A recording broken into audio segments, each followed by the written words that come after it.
चलो यार स्टार्ट करते हैं। उसे हमने इसकी बेस तो बना दी थी, स्टार्ट करते हैं। कौन सा चैप्टर है ये? चैप्टर नंबर 4, मतदार चैप्टर है ये। अच्छा, इसका क्या नाम है? इसका नाम बहुत बड़ा है, लिखते हुए थोड़ी सी ख्वारी होती है, लेकिन क्या करें, मैंने ही रखा है नाम, मैंने नहीं रखा, ये पुरानी जो आईकेप की वो थी, क्या नाम है, सीक्वेंसिंग थी, उसमें ये नाम था, share test and variation and prospectus. अच्छा, आप सेफली जो है किताब से मेरी पढ़ सकते हैं, उस रेफरेंस से मैं कह रहा हूँ कि कोई चीज़ इसमें मिस नहीं मिलेगी इंशाल्लाह। कोई एक आध चीज़ हो तो आप आइडेंटिफाई कर दें, मैं इंशाल्लाह देख के बता दूंगा कि आया ये चीज़ कोर्स में कवर्ड है या नहीं है। अगर कोर्स में नहीं भी उन्होंने कवर की, स्टाइल टेक्स्ट में डाली हुई, तो एग्जामिनेबल है। सही है। तो अगर कोई बच्चा मेरी किताब से पढ़ रहा है तो मैं रिकमेंड यही करूंगा कि एक दफ़ा वो सारी चीज़ें स्टेट टेक्स्ट से कंपेयर कर ले। कोई ऐसी चीज़ें से रेहान करता है, ऐसी चीज़ें कि यार ये सर ये आपके बुक में सेक्शन नहीं आ रहा, अगर किसी और चैप्टर में कवर हो रहा होगा तो मैं बता दूंगा देखो ये वहाँ कवर हो रहा है। अगर कहीं भी नहीं कवर हो रहा होगा तो मैं बोलूंगा यार ये मैं करा देता हूँ, ये कर लो। आईकेप कहता है कि what ever whichever section is mentioned in study text, yeah, whatever is mentioned in study text is examinable. Out of study text, nothing will be examined as per ICAP. ठीक है। तो अगर वो ये करते हैं हरकत की, कोई एक्स्ट्रा चीज डाल दी, कोई एक्स्ट्रा एक्सप्लेनेशन डाल दी जो कुछ पर्टिकुलर सेक्शन से कवर नहीं हो रही, लेकिन वो भी वो टेस्ट कर सकता है क्योंकि उसका सर्कुलर है, उसने कहा है भाई हम जो है जो भी चीज स्टडी टेक्स्ट में है वो हम एग्जामिन कर सकते हैं। चलिए स्टार्ट करते हैं, इसको फॉर्मली स्टार्ट करते हैं। उस दिन हमने इसकी बेस बना दी थी, इसको बेस हमने जो बना दी थी उसको जस्ट रीड कर लेते हैं, फिर हम इसको प्रॉपर्ली जो है स्टार्ट करते हैं। छोटी छोटी बातें में just a quick recap. Share capital, paid up capital क्या होता है हमारा? पेड अप कैपिटल क्या होता है? पेड अप कैपिटल वो होता है जिसके अगेंस्ट हमें पैसे मिले होते हैं और हम शेयर इशू करते हैं। इसके अगेंस्ट क्या होता है? हमें कैश रिसीव हुआ होता है, सही है, फ्रॉम मेंबर, और इसके अगेंस्ट हम क्या करते हैं? इशू करते हैं शेयर। सही है, मिनिमम सब्सक्रिप्शन भी यही होता है, सही है। अच्छा, ऑथराइज कैपिटल क्या होता है? ये मैक्सिमम लिमिट होती है जहां तक हम जा सकते हैं, सही है। ये दोनों बातें हमने उस दिन पढ़ ली थी, आइए इसको रीड भी कर लेते हैं। शेयर कैपिटल को यहाँ एक अलग डिफाइन कर रहा है, फिर ये इशूड एंड पेड अप को एक अलग उससे डिफाइन कर रहा है, आइए पढ़ लेते हैं। अगेन ये चीजें याद करने वाली नहीं है, इसको बिल्कुल भी याद नहीं करना, आज के बाद इसको पढ़ना भी नहीं। In a company limited by shares, in a company limited by shares, the share capital represents capital introduced into the company. Introduced का मतलब क्या होता है? कि उसने इंजेक्ट किया है। इंजेक्ट किया मतलब इसके अगेंस्ट पैसे दिए। बेसिकली पेड अप कैपिटल को एक ही चीज है, ये नीचे जो उसने लिखा है यहाँ पे लिखा है, लेकिन यहाँ पे एक ब्रॉड एंगल से बता रहा है, नीचे स्पेसिफिकली इसको एक्सप्लेन कर रहा है। Into the company by the companies share holder, जो जाके इंडक्शन करते हैं, इंजेक्शन करते हैं पैसे की, वो क्या कहलाता है? आपका शेयर कैपिटल कहलाता है।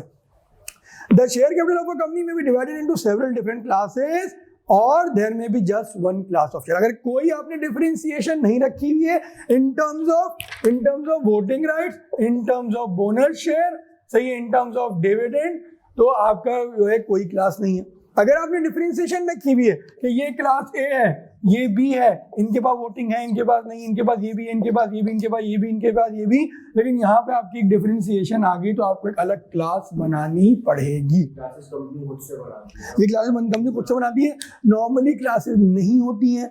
मैंने आज तक कोई ऐसी कंपनी नहीं देखी, लेकिन अगेन होती होंगी, 1.25 लाख कंपनियां SECB में रजिस्टर्ड हैं, तो कहीं ना कहीं कोई कंपनी जरूर होगी जिसकी क्लास हो, लेकिन नॉर्मली नहीं होती क्लासेस।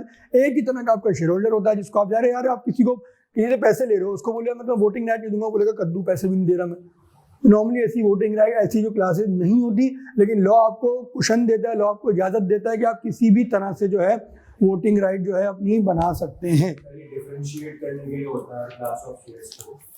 बिल्कुल बिल्कुल, क्लास ऑफ शेयर को डिफरेंशिएट करने के लिए होता है। सीलो के लिए आए आप जी। मुझे बच्चे बाहर हवा खाने भी आ जाते हैं। रमजान में 2 बच्चे आ गए थे कि यार हम एसी के नीचे, हाँ एसी में सर बैठने आए। मैं एसी दूसरे रूम में भी चल रहा है, भाई सामने चले जाओ, किताब खोल के बैठियो। लाइब्रेरी में चलता है ना एसी, कभी चलता है कभी नहीं, कभी चलता कभी नहीं चलता। याद है इसी क्लास में हम 2 बच्चे आ गए, वो अब्दुल्ला ने पकड़ा था सर हवा खाने आए हैं। तो ये क्लासेस ऑफ शेयर जो है ये कंपनी खुद बनाती है, कब बनाती है? जब उसको के दो मेंबर्स के दरमियान डिफरेंशिएट करना हो। आपको वोटिंग राइट देना है, इसको वोटिंग राइट नहीं देना, आपको डिविडेंड नहीं देना है, इसको डिविडेंड देना है। There may be multiple kind of share, multiple classes of share within आपका वो। अगर आपके सबके पास वोटिंग राइट है, मिसाल के तौर पे एक सी है, सी के पास वोटिंग राइट भी, ये भी, ये भी। अब सी और ए में क्या फर्क है? सी और ए में क्या फर्क है? हो सकता है फेस वैल्यू का हो, इसकी कितनी है, इसकी 10 रुपए है, इसकी कितनी है, इसकी भी 10 रुपए, इसकी हो सकता है 5 रुपए। समझे? तो कैटेगराइजेशन जो है मल्टीपल हो सकती हैं, आप किसी भी तरह से बना सकते हैं। देयर में be multiple classes of share but there are only 2 kinds of share capital. Sir dividend different हो सकता है अलग-अलग शेयर होल्डर्स को, मतलब इसको बिल्कुल हो सकता है, बिल्कुल हो सकता है, बिल्कुल हो सकता है। आप नहीं, वो तो प्रॉफिट पे आप देते हैं, प्रॉफिट के साथ आप ये लिख सकते हैं कि इनको डिविडेंड डबल मिलेगा, 2 टाइम्स मिलेगा, इनको डिविडेंड 1 टाइम मिलेगा। मतलब जितना इसको मिलेगा, इसको x मिलेगा तो इसको x प्लस x मिलेगा। और इसको बोल सकते हैं कि इसको इसका हाफ मिलेगा, तो आप कह सकते हैं x माइनस x, मतलब x माइनस ये वाला x, ठीक है, या x minus x multiply by 0.5। मतलब मैं इसकी कोई इक्वेशन बनाना नहीं चाह रहा कंफ्यूज करने के लिए। ये हो सकता है कि इसको बोले 2 टाइम्स दे रहे हैं, इसको 1 दे रहे हैं, इसको हाफ दे रहे हैं, समझ लो हाफ x कर लो, इसको हाफ x कर लो सिंपल रखने के लिए। ये हाफ x हो सकता है, इसको 2 टाइम, इसको 1 टाइम और इसको हाफ। ये भी एक काइंड ऑफ, ये भी एक क्लास ऑफ शेयर हो सकते हैं। आपने पहले पढ़ा बेटा कंपनी लॉ? सर ऑटम 21 में आपकी बेसिक बनी भी है, सही है। और कुछ पूछना है आपने? बाद में पूछेंगे। शुक्रिया आपका।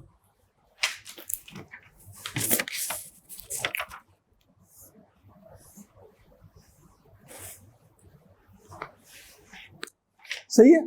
अच्छा, हमने शुरू के 3 चैप्टर अभी कर लिए हैं, जो कर लिए हैं इंशाल्लाह वो मैं जो है अभी फॉर द टाइम बीइंग जो है आप लोग उसका एक्सेस लेके स्टार्ट करें। मैं इंशाल्लाह, ये मेरी कमिटमेंट है कि मैं इंशाल्लाह थोड़े टाइम बाद जून में, ये जून के मिड में उसको दोबारा करवा दूंगा। जून के स्टार्ट में मैं उसको दोबारा करवा दूंगा। मेरी कॉम्प्रहेंसिव सारी चीज़ें रिकॉर्डिंग में मौजूद है। अभी अपने लिए पढ़ लो, एक दफ़ा मैं दोबारा फिर कराऊंगा, चैप्टर नंबर 2 में दोबारा फिर करा दूंगा, ये मेरी कमिटमेंट है। अभी अपने लिए कर लो, जो बहुत कॉम्प्रहेंसिव है, हर चीज़ उसमें कवर्ड है, और जो है कोई भी चीज़ ना समझ में मैं यहाँ बैठा हूँ, लेकिन उसको मैं एक दफ़ा दोबारा कराऊंगा। चैप्टर नंबर 2 को दोबारा कराऊंगा।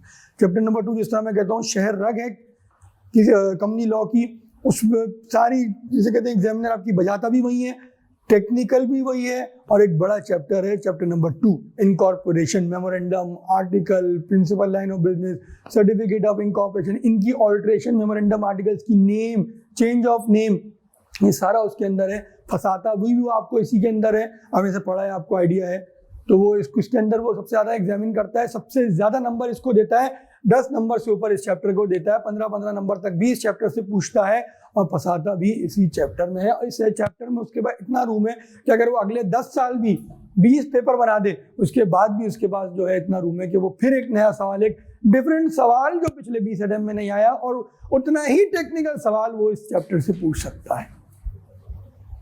इस चैप्टर में इतना रूम है, इतनी इसकी प्रैक्टिकल इम्प्लीकेशन है। डायरेक्टर में एक लिमिटेड सेक्शंस में फंसा सकता है, 2-4 सेक्शन में। मीटिंग में तो एक आध सेक्शन को ऐसा है जहाँ फंसा सकता है। मोस्टली सिंपल है मीटिंग, मोस्टली सिंपल है। डायरेक्टर उसका साइज ह्यूज है, लेकिन उसका जो है, उसका जो वो स्कोरिंग एरिया है आपका, मीटिंग डायरेक्टर्स, चीफ एग्जीक्यूटिव, लेकिन ये आपका स्कोरिंग एरिया जब बनेगा, जब आपका अंडरस्टैंडिंग अच्छी होगी। आपकी अंडरस्टैंडिंग बहुत मैटर करती है। जो आपने चैप्टर 2 समझ लिया, समझो आपने लॉ समझ लिया। आपने चैप्टर 2 के पास पेपर सही कर लिया, समझो आप पास हो गए कंपनी लॉ में। मैं इतनी बड़ी बात कह रहा हूँ, मैं शुरू से कह रहा हूँ। ये बच्चा बैठा हुआ जो मेरे साथ पहली क्लास से मौजूद है, मतलब प्री रिजल्ट बैच में मौजूद है। आप लोग पोस्ट रिजल्ट हो, बेसिकली आज देखा है तो पोस्ट रिजल्ट पहली ही क्लास है। इससे पहले जो थी वो तो हमने ऐसी जनरल डिस्कशन किया था। जिसने चैप्टर 2 सही पास पेपर कर लिए और चैप्टर 2 समझ लिया, भले से 1 गो में नहीं, सेकंड अटेम्प्ट में सही पास पेपर कर लिए उसके, उसका लॉ पास है। ये चैप्टर 2 से मुश्किल कोई सवाल नहीं आता। आप पिछले 3 साल के बाद सब उठा के देख लें, आपने ऑटम 2021 भी देखा, आपको सबसे मुश्किल सवाल जो उसके अंदर मौजूद था वो चैप्टर 2 इनकॉर्पोरेशन से ही था। स्प्रिंग 21 उठा लें, ऑटम 21 उठा लें, आप स्प्रिंग 2020 उठा लें, ऑटम 2020 उठा लें, जो मुश्किल तरीन सवाल जहाँ से आए हैं वो यहीं से आए हैं। इनकॉर्पोरेशन और डायरेक्टर डायरेक्टर से मुश्किल सवाल नहीं आते, मुश्किल सवाल नहीं बन सकते उसमें से। क्या बनाएगा? कोई एक सेक्शन ऐसा है जिससे वो मुश्किल सवाल बन सकता है, आज तक बनाया नहीं है। मैं पिछले 2 साल से वो सवाल करा रहा हूँ, देखते हैं कब वो उसकी नजर पड़े और वो बना दे। 2 साल से वो सवाल कर रहा हूँ, इंशाल्लाह इस दफा दोबारा वो सवाल कराऊंगा कि देखो ये सेक्शन अगर उसने हिट किया, जो कि आज तक पिछले 15 सालों में उसने ये सवाल उस सेक्शन से नहीं पूछा। अगर वो इस दफा कभी भी वो पूछ सकता है, वो पूछेगा, लेकिन बच्चे पूरे ब्लैंक हो जाएंगे, क्योंकि वो ना उस लेवल पे कोई उस एंगल से उस सेक्शन को कोई नहीं पढ़ता। तो इंशाल्लाह जब वो टाइम आएगा वो देखेंगे। तो मैं जब भी आप दोनों को खास तौर पे कह रहा हूँ कि आज ही जाके एक्सेस लो और चैप्टर नंबर 2 करो। 1 में कुछ ऐसा नहीं है, 1 में हम वो सब्सिडरी और ये सब चिल्लड़ चीज़ें हैं। इफेक्ट ऑफ वो सेक्शन 42 43 है, बस वो एक दफ़ा देख लेना। इसके अलावा जो चैप्टर 2 यार करो, चैप्टर 2 में बहुत जोर देता हूँ। सबसे स्लो मैं चैप्टर 2 पढ़ाता हूँ, सबसे स्लो रेंग के पढ़ते हैं हम चैप्टर 2 यार। यहाँ अंडरस्टैंडिंग डेवलप होनी चाहिए। यहाँ मे लिखा है तो क्यों लिखा है, शाल लिखा है तो क्यों लिखा है। रेक्टिफिकेशन में क्या होता है, चेंज ऑफ नेम में क्या होता है, what is the difference between change and rectification, क्या डिफरेंस है, कैसे आप सवाल में पकड़ेंगे कि ये चेंज है या रेक्टिफिकेशन है। बहुत इन डेप्थ पढ़ा है हमने, ये बच्चा आपके सामने बैठा है, ये भी आपको बताएगा। तो वो चैप्टर 2 जो है उसको बहुत ज़्यादा आप जो है रिस्पेक्ट दें, चैप्टर 2 को आप इज्जत दें, लॉ आपको इज्जत देगा और इंशाल्लाह आप लॉ में थ्रू हो जाएंगे। चलिए जी, इसके बाद वो क्या कह रहा है, with each class of share all the share must be of the same fixed amount. With in each class of share, Rehan इसका बताओ। वो कह रहा है with in each class of share all the share must be of the fixed amount. तो ये तो मैंने 10 लिखा, 5 लिखा, ये गलत लिखा है मैंने, क्यों? क्या मतलब? जैसे अगर 3 क्लास है, हाँ, जैसे यहाँ से बताओ ना, क्लास ए के सारे शेयर की एक ही वैल्यू होनी चाहिए। इसका ये मतलब है जो इसमें लिखा हुआ है, तो ये मतलब ये मैंने क्लास सही बनाई है। चाहे तीनों क्लासेस की अलग-अलग हो सकती है, लेकिन इनके अंदर की जो शेयर्स की वैल्यू है वो सेम होगी। Very good interpretation. क्या कह रहा है, with in each class of share, इस पर्टिकुलर क्लास के अंदर जो भी शेयर होंगे, जितने भी शेयर आपने इशू करे हैं, it must be of the same amount. Issuance of share is the first step of offering, इधर issuance of share is the first step of offering shares by the company, then people or promoters pay for the share वगैरह। पहले आप issue करते हैं, पहले आप पे करते हैं, फिर आप इशू कर देते हैं उसके against share. This is termed as subscription of share, ये हम चैप्टर नंबर 2 में पढ़ के आ चुके हैं। And finally shares allotted to the respective names of the applicant, this is paying up of capital. Basically होता क्या है यार, सबसे पहले क्या हुआ, आपका नेम रिजर्व होता है। मैं जरा रिवाइज करा देता हूँ। नेम रिजर्व होता है, फिर क्या होता है रेहान, आप इसी दरम्यान 60 दिनों के लिए आपका नेम रिजर्व होता है। आप 60 दिनों में क्या करते हैं, आप खंड बचाते हैं? नहीं, आप आर्टिकल्स और मेमोरेंडम बनाते हैं। आर्टिकल मेमोरेंडम बना के आप किसको देते हैं, रजिस्ट्रार को देते हैं। रजिस्ट्रार को देते हैं, रजिस्ट्रार क्या करता है, इसको चेक करके आपको सर्टिफिकेट ऑफ इनकॉर्पोरेशन देता है। सर्टिफिकेट ऑफ इनकॉर्पोरेशन 30 दिन के अंदर अंदर आप जो भी आपके मेंबर्स हैं उनको पैसे देने होते हैं, शेयर नहीं देने होते, पैसे देने होते हैं, इतना उन्होंने अग्री किया है। शेयर का यहाँ मेमोरेंडम में मेंशन करते हैं ना कि सब्सक्राइबर कितना ले रहा है, हर सब्सक्राइबर जो है कितने शेयर ले रहा है, सही है।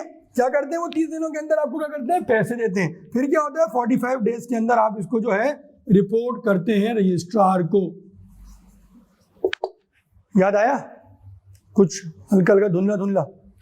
ये पूरा होता है आपका तरीकेकार। यहाँ से कंपनी बनना स्टार्ट होती है, यहाँ जाके कंपनी बन जाती है। तो ये 30 दिन में जो पैसे लेते हैं उसके अगेंस्ट आप क्या करते हैं, पैसे लेके उनके रख लेते हैं? नहीं, आप उनको, जैसे आप मिसाल के तौर पे आप गाड़ी खरीदने आए मुझसे, आपने मुझे पैसे दिए, मैंने आपको गाड़ी दी, उसके बदले उसके पेपर्स दिए, ताकि आपकी ओनरशिप डिटरमिन हो सके। कल को मैं आपको आके ही नहीं हो सकता यार गाड़ी तो मेरे पास थी परसों तक, आप बोलो कि भाई ये मैंने खरीद ली है, मैंने आपको इसके बस पैसे दिए हैं और आपने मुझे इसके पेपर्स दिए, अब ये मेरी गाड़ी है। तो आप शेयर होल्डर भी बोलेगा ना, मैंने आपको पैसे तो दे दिए, आप मुझे उसके बस क्या दे रहे हो, तो आप उसको जो है शेयर उसके नाम पे इशू करते हो। राइट इस्टेब्लिश हो जाता है उनका, एग्जैक्टली, कि भाई अब ये आपने मुझसे पैसे लिए और ये आपने मुझे इसके अगेंस्ट शेयर इशू कर दिया, उसकी ओनरशिप है। कल को आपको, आप अगर मिसाल के तौर पे आज जाओ और पीएसओ के 500 शेयर खरीद लो, आपके अकाउंट में जिस तरह एक बैंक अकाउंट होता है इस तरह आपका एक शेयर का अकाउंट भी होता है, आपके नाम पे वो शेयर्स आ जाएंगे। कल को डिविडेंड आता है, आपको कंपनी मना नहीं कर सकती कि आप बोलोगे भाई ये रहा मेरा राइट, ये रहे मेरे नाम पे शेयर, मैं शेयर होल्डर हूँ, डिविडेंड मेरा बनता है, आप मुझे दीजिए, वो बाउंड होगी कि आपको दे। सही है। तो ये सारा जो आखिरी पैराग्राफ है उसके अंदर यही बातें लिखी हैं। अगेन ये बहुत जनरल बातें हैं, इसको याद करने की जरूरत बिल्कुल भी नहीं है। आज पढ़ा, पहली और आखिरी दफा हमने पढ़ के इसको छोड़ दिया। जहाँ से एक्चुअल चैप्टर स्टार्ट होगा मैं खुद बता दूंगा कि इसको यहाँ से याद करना है। ऑथराइज कैपिटल क्या होता है? एक लिमिट होती है, मैक्सिमम अमाउंट होता है अप टू विच क्या आप शेयर्स को इशू कर सकते हैं। सही है, याद आ रहा है कुछ? ऑथराइज कैपिटल सही है। और जब आप अकाउंट भी बनाते हैं तो आप अकाउंट जब आप बनाते हैं, आप इक्विटी का सेक्शन जब आप लिखते हैं तो इक्विटी में आप सबसे पहले क्या लिखते हैं? शेयर कैपिटल लिखते हैं, और नीचे आप एक ऑथराइज कैपिटल भी लिख देते हैं। आपने अकाउंट बनाने बचपन में सीखे थे FR1 वगैरह में। सही है। या अगर नहीं भी लिखते तो आप इसके नोट्स में जाके आप ऑथराइज कैपिटल लिख देते हैं, नोट्स टू द अकाउंट्स में आप जाके। प्रैक्टिकली होता ये है, कंपनियां जो है यहाँ पे नहीं लिखती, वो नोट्स टू द अकाउंट में जाके ऑथराइज कैपिटल के अमाउंट लिख देती है। Company has been incorporated with the authorise capital of इतना इतना और पेड अप इतना है हमारा। सही है, पढ़ लेते हैं इसको जो फॉर्मेलिटी के तौर पे था। Act requires companies, act requires companies, act requires company. इसका क्या मतलब है? एक्ट रिक्वायर कंपनी क्या मतलब है? रेहान तुम बताओ, तुमने तो मेरे साथ पढ़ा है ना अभी। कंपनी एक्ट कहाँ बोलता है? Act requires companies to have an authorise capital. Company act require करता है, रिक्वायरमेंट तो है, कहाँ वो शो करता है कि ये रिक्वायरमेंट करो? Very good. मेमोरेंडम में वो बोलता है, यहाँ पे वो बोलता है आपको कि भाई अपना ऑथराइज कैपिटल बताओ कि कितना तुम्हारा ऑथराइज कैपिटल है। याद आया? पक्की बात है। तो हाँ करने के दो मतलब होते हैं, या तो आपको सब समझ में आ गया या आपको कुछ भी समझ में नहीं आया। तो मैं क्या अज़्यूम करूं? आ गया। The act requires company to have an authorized amount of share capital. Authorized share capital is the maximum amount of share. Maximum amount का जहां तक आप जा सकते हैं। लेकिन क्या इसका ये मतलब है कि इससे ऊपर शेयर इशू ही नहीं कर सकते? नहीं। तो कैसे करेंगे शेयर इशू? आप बताइए, कुछ रिकॉल करें। मिसाल के तौर मैं आपको एग्जांपल देता हूँ, मैं आपको एक छोटी सी एग्जांपल देता हूँ, पार्टिसिपेट करिए। मेरा ऑथराइज कैपिटल है 100 मिलियन का, 100 मिलियन का। मेरा पेड अप शेयर कैपिटल है 80 मिलियन। उसको मैं साफ सुथरा लिख देता हूँ। 100 मिलियन ये हो गया, मेरा 80 मिलियन है। अब मैं फर्दर इशू करना चाह रहा हूँ, मैं चाह रहा हूँ अपना पेड अप कैपिटल बढ़ा दूँ 30 मिलियन। क्या मैं ये कर सकता हूँ? कैसे कर सकते हैं? नहीं, वो तो आप मीन्स बता रहे हैं कहाँ से मैं पैसा उठाऊंगा। मैंने अभी पढ़ा कि ऑथराइज कैपिटल से ऊपर हम नहीं जा सकते। तो ये 30 मिलियन जब मैं 80 + 30 करूंगा तो ये कितना बन जाएगा? 110 बन जाएगा। 20 तक रेस कर सकते हैं, 20 से ऊपर रेस कर ही नहीं सकते, कोई तरीका नहीं है। तुम बताओ। रजिस्ट्रार को अपील करनी पड़ती है, रजिस्ट्रार को अपील करेंगे, आगे गिर जाएंगे, उसके आगे ये करो, वरना मैं यहाँ से नहीं उठूंगा। तुम बताओ। सर ऑथराइज कैपिटल बढ़ाने के लिए तो 21 डेज प्रायर नोटिस देना पड़ेगा। मेमोरेंडम में ऑल्टरेशन कर देंगे। भाई कोई कैद थोड़ी है। देखो ये सवाल आ सकता है, वो बोल सकता है कि कंपनी को पैसों की जरूरत है और 30 मिलियन बढ़ाना चाह रहे हैं, बताओ the procedure required to be followed. ये मत लिख के आ जाना कि कंपनी कर ही नहीं सकती, कोई कैद थोड़ी है। मैं ऑल्टरेशन कराओ मेमोरेंडम आर्टिकल की। ये कहाँ मेंशन्ड है? मेमोरेंडम आर्टिकल में मेंशन है, इसको ऑल्टर करा दो। ऑल्टरेशन हो सकती है ना मेमोरेंडम आर्टिकल की। इसको चेंज करो, चेंज करने के लिए क्या होगा? नोटिस दोगे। सही है, नोटिस देके मीटिंग कॉल करोगे, मीटिंग कॉल करके शेयरहोल्डर का अप्रूवल लोगे थ्रू स्पेशल रेजोल्यूशन। सही है। फिर आप क्या करेंगे? स्पेशल रेजोल्यूशन जमा कराएंगे रजिस्ट्रार को 15 दिनों के अंदर अंदर पास होने के बाद, और altered copy of the memorandum भी उसको देंगे। सही है, क्लियर है? आपने पहले बेटा लॉ पढ़ा है? ये पिछली से पिछली, अच्छा आप भी पिछली से पिछली वाले में, आपने भी पिछली से पिछली ऑटम 21 वाले हैं सारे, जब लॉ 1 था। चलो कोई बात नहीं, पढ़ा हुआ है ना, मतलब ये टेंशन तो नहीं है, नहीं पढ़ा हुआ।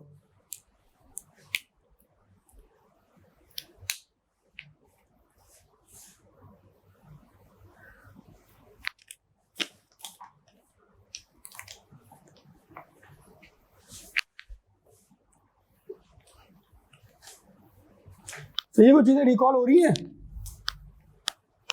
हाँ,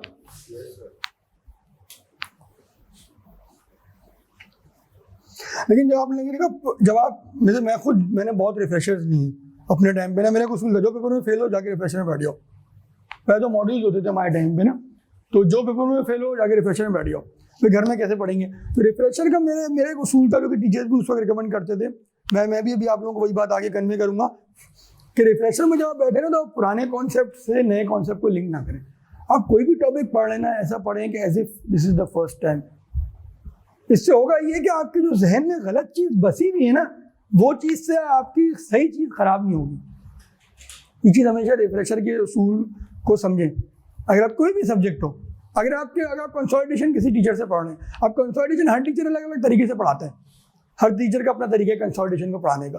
अब आप किसी दूसरे टीचर के पास जब आके पढ़ रहे हैं तो उसके तरीके को फॉलो करें।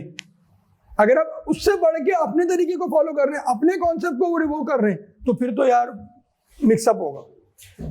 अभी आप मुझसे पढ़ रहे हैं तो सारी पुरानी बातें भूल जाए, सारी एज इफ कि आपका फर्स्ट टाइम है, ये आपके लिए बेनिफिशियल है। सही है। इसके बाद क्या रहा है, issued and paid up capital. Issued and paid up capital जो है क्या होता है, nominal value of the shares होता है that have been issued to the share holder. लेकिन वही वाली बात जो हमने ऊपर पढ़ी थी उसको दोबारा रिपीट कर रहा है, वहां से कंटिन्यू कर रहा है कि पेड अप कैपिटल वो पोर्शन होता है ऑथराइज कैपिटल का जिसके अगेंस्ट आपको पैसे मिल गए। एक है आपका ऑथराइज कैपिटल 100 मिलियन, आपने शेयर होल्डर से लिया उसमें 60 मिलियन, तो ये कह रहा है ये जो शेयर होल्डर से आपने 60 ले लिया ना, ये आपका पेड अप बन गया। सिंपल है, पेड अप यही है। ये कोई डेफिनेशन ना इसकी एग्जामिन होगी ना टेस्ट होगी, सिर्फ हमारी अंडरस्टैंडिंग के लिए है। नॉमिनल वैल्यू फेस वैल्यू दोनों एक ही है, इंटरचेंजेबली यूज होते हैं। नॉमिनल क्या है, फेस वैल्यू का। अगर स्टॉक एक्सचेंज में एक शेयर आ रहा है किसी का पीएसओ का 250 रुपए का, सही है, वो कहते हैं कि हम जो है आपको 50% जो है डिविडेंड दे रहे हैं, और उसकी फेस ये इसकी हो गई एक तरीके से मार्केट वैल्यू, इसकी फेस वैल्यू है 10 रुपए, तो बताओ डिविडेंड कितना मिलेगा? 50% market value. 50% market value, very good. आप बताइए। फेस वैल्यू मिलेगा 5 रुपये मिलेगा। आप बताइए।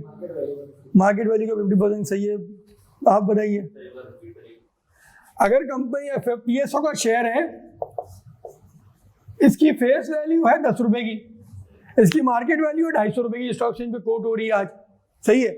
उसने कहा मैं 50% जो है डिविडेंड दे रही हूँ, डिविडेंड की परसेंटेज इस पे लगेगी, फेस वैल्यू पे, फेस वैल्यू पे लगेगी। आपने बोला मार्केट वैल्यू, सही है। आप बताइए। फेस वैल्यू पे लगेगी, बिल्कुल फेस वैल्यू पे लगेगी। मार्केट वैल्यू पे लगेगी तो कंपनी बंद हो जाएगी भाई। मार्केट वैल्यू तो रफान का शेयर पता है आपको कितने का? 40,000 रुपए का है रफान का। अगर उन्होंने 10% पे दे दिया, 1% पे दे दिया ना, तो उनकी कंपनी बंद हो जाएगी। ये नेस्ले का कितने का है? नेस्ले का महंगा 10,000 का शेयर है, रफान का पूरे उसमें सबसे महंगा शेयर है। हाँ, यूनिलीवर तो डिलिस्ट हो गई। Unilever has been delisted. जब मैं स्टॉक एक्सचेंज पे पोस्टेड था इन द ईयर, मैं स्टॉक एक्सचेंज पे कब था? 2016 में था, जब मैं और क्लाइंट था हमारा, मेरी आर्टिकल्स में जब मैं गया था वहाँ पोस्टेड, तो 2016-15 में वो डिलिस्ट हो गई थी। उन्होंने अपने आप को डिलिस्ट कर लिया था स्टॉक एक्सचेंज। हाँ, जब उनका ग्लोबल डिसीजन था पाकिस्तान से डिलिस्ट कर लो। यूनिलीवर मौजूद है, स्टॉक एक्सचेंज से हटी है बस। डिलिस्ट का मतलब ये कि वह लिस्ट हुई थी, फिर डिलिस्ट हो गई, खत्म हो गई, चले गई वो। बिल्कुल सही कहा। हमेशा डिविडेंड जो है आपका फेस वैल्यू पे होता है। क्यों फेस वैल्यू पे होता है? क्योंकि ये अमाउंट इनिशियली आपने इन्वेस्ट करी। मार्केट से आप कितने का भी शेयर खरीदो बेचो, वो कहता है उससे हाँ उससे 500 ही पहुंच जाए, ये 1000 पहुंच जाए, 2-2 हज़ार के भी शेयर होते हैं। जैसे रफान का मैंने बताया 40,000 रुपये का शेयर है, तो 40,000 रुपये देंगे वो? नहीं, वो तो आपकी अपनी, वो तो कैपिटल गेन है ना आपका। जो सब्सक्राइबर ने उसका शेयर 10 रुपये का खरीदा होगा, आज 40,000 का है, तो 39,910 तो उसका गेन है ना। वो कह रहा हूँ कैपिटल गेन में कमाओ, डिविडेंड से थोड़ी इसका ताल्लुक है। सही है, आप लोगों ने सबने सही जवाब दिया। आपको क्लियर हो गया? अच्छा, आइए अब ये पढ़ते हैं section 25, publication of authorise as well as paid up capital. Where any notice, advertisement or other official publication of a company contains a statement of amount of authorized capital of the company, such notice, advertisement or other official publication shall also contain a statement in equally prominent position and equally conspicuous character of amount of paid up capital. ये बताओ, ये आप जो accounts में करते हैं ना, authorise बताया, आप लोग बनाते हैं अकाउंट्स FR1 में, नीचे आप पेड अप बताते हैं, ये किसकी रिक्वायरमेंट है? ये लॉ की रिक्वायरमेंट है आपकी। वो कह रहा है कि जहां जहां आप ऑथराइज कैपिटल बताएंगे वहां अपना पेड अप कैपिटल भी उसी तरह प्रोमिनेंट करो। वो नहीं है कि वो जैसे लिवाइस लिखता है 50% डिस्काउंट बड़ा बड़ा, एंड में छोटी सी लाइन लिखी हुई, अगर बहुत करीब जाके फोटो दिखते हैं सेलेक्टेड स्टॉक, क्या आप दुकान जाएं और जलील होकर वापस आ जाए 50% किस पे, वो एक छोटा सा एक स्टैंड बना हुआ होता है जिसमें कपड़े ऐसे ठूसे हुए धोबी को डालते हैं, क्लियरेंस सेल, वो कुछ 40-50 अजीब सी शर्टें और पैंटें और चड्डे पड़े होते हैं, यार इस पे डिस्काउंट है, बंदा जलील होकर बाहर आता है, जो आपको पसंद आती है वो बोलता है यार इस पे तो कोई डिस्काउंट नहीं है, ये तो हमारा न्यू अराइवल है। सब कुछ न्यू अराइवल होता है जो कचरे की तरह रखा हुआ है, उस पर कहते हैं यार इसमें, और उसमें साइज भी नहीं मिलता, मजे की बात है। तो वो वाली हरकत नहीं होनी चाहिए। वो कह रहा है कि जिस तरीके से आप ऑथराइज कैपिटल को शो कर रहे हैं उसी तरीके से आप पेड अप कैपिटल को भी शो करेंगे। अगर ये सारी चीजें कि हम बेस बना चुके थे, इस वजह से जो है कोई ऐसी चीज तो नहीं जो नहीं समझ में आई। काइंड ऑफ शेयर कितनी तरह के होते हैं मैंने पहले ही बताया था, मैं दोबारा बता रहा हूँ। There are two kinds of share, one is ordinary और दूसरा क्या होता है प्रेफरेंस। प्रेफरेंस क्या है, इट इज सॉर्ट ऑफ जो आपका लोन अरेंजमेंट होता है। प्रेफरेंस में क्या होता है, डिफरेंस क्या आगे आ भी रहा है। ऑर्डिनरी शेयर क्या है, ये बेसिकली आपका पेड अप कैपिटल है, ये आपका पेड अप कैपिटल है। Paid up capital is basically ordinary shares, सही है। और प्रेफरेंस शेयर क्या होता है, आपको पैसों की जरूरत होती है। There are multiple means of financing. अगर कंपनी को पैसों की जरूरत है, सबसे पहले चीज क्या करेगी, सोर्स ऑफ फाइनेंस हम लिखते हैं समझने के लिए, सही। सबसे पहला क्या है, सबसे इजीएस्ट वे क्या होता है, बैंक लोन। बैंक लोन लो, जान छोड़ो। दूसरा क्या होता है, आप अपने एग्जिस्टिंग शेयर होल्डर्स को अप्रोच करो, उनको बोलो भाई पैसा दो। या नंबर 3 क्या होता है, आप लिस्टिंग की तरफ चले जाओ, पब्लिक, जनरल पब्लिक के पास चले जाओ। तीसरा क्या होता है, आपको डेट इंस्ट्रूमेंट इशू कर दो। कोई मिसाल देगा डेट इंस्ट्रूमेंट की, डिबेंचर्स, सुकूक्स, इस्लामिक हो तो सुकूक्स, शॉर्ट टर्म में आपके TFCs भी आते हैं, टर्म फाइनेंस सर्टिफिकेट, ये सारे हैं, सही है। इसके बाद क्या एक और क्या होती है, आप जो है एक और आप जो है सॉर्ट ऑफ इक्विटी इन्वेस्टमेंट कहें उसको, आप कर सकते हैं क्या, प्रेफरेंस शेयर।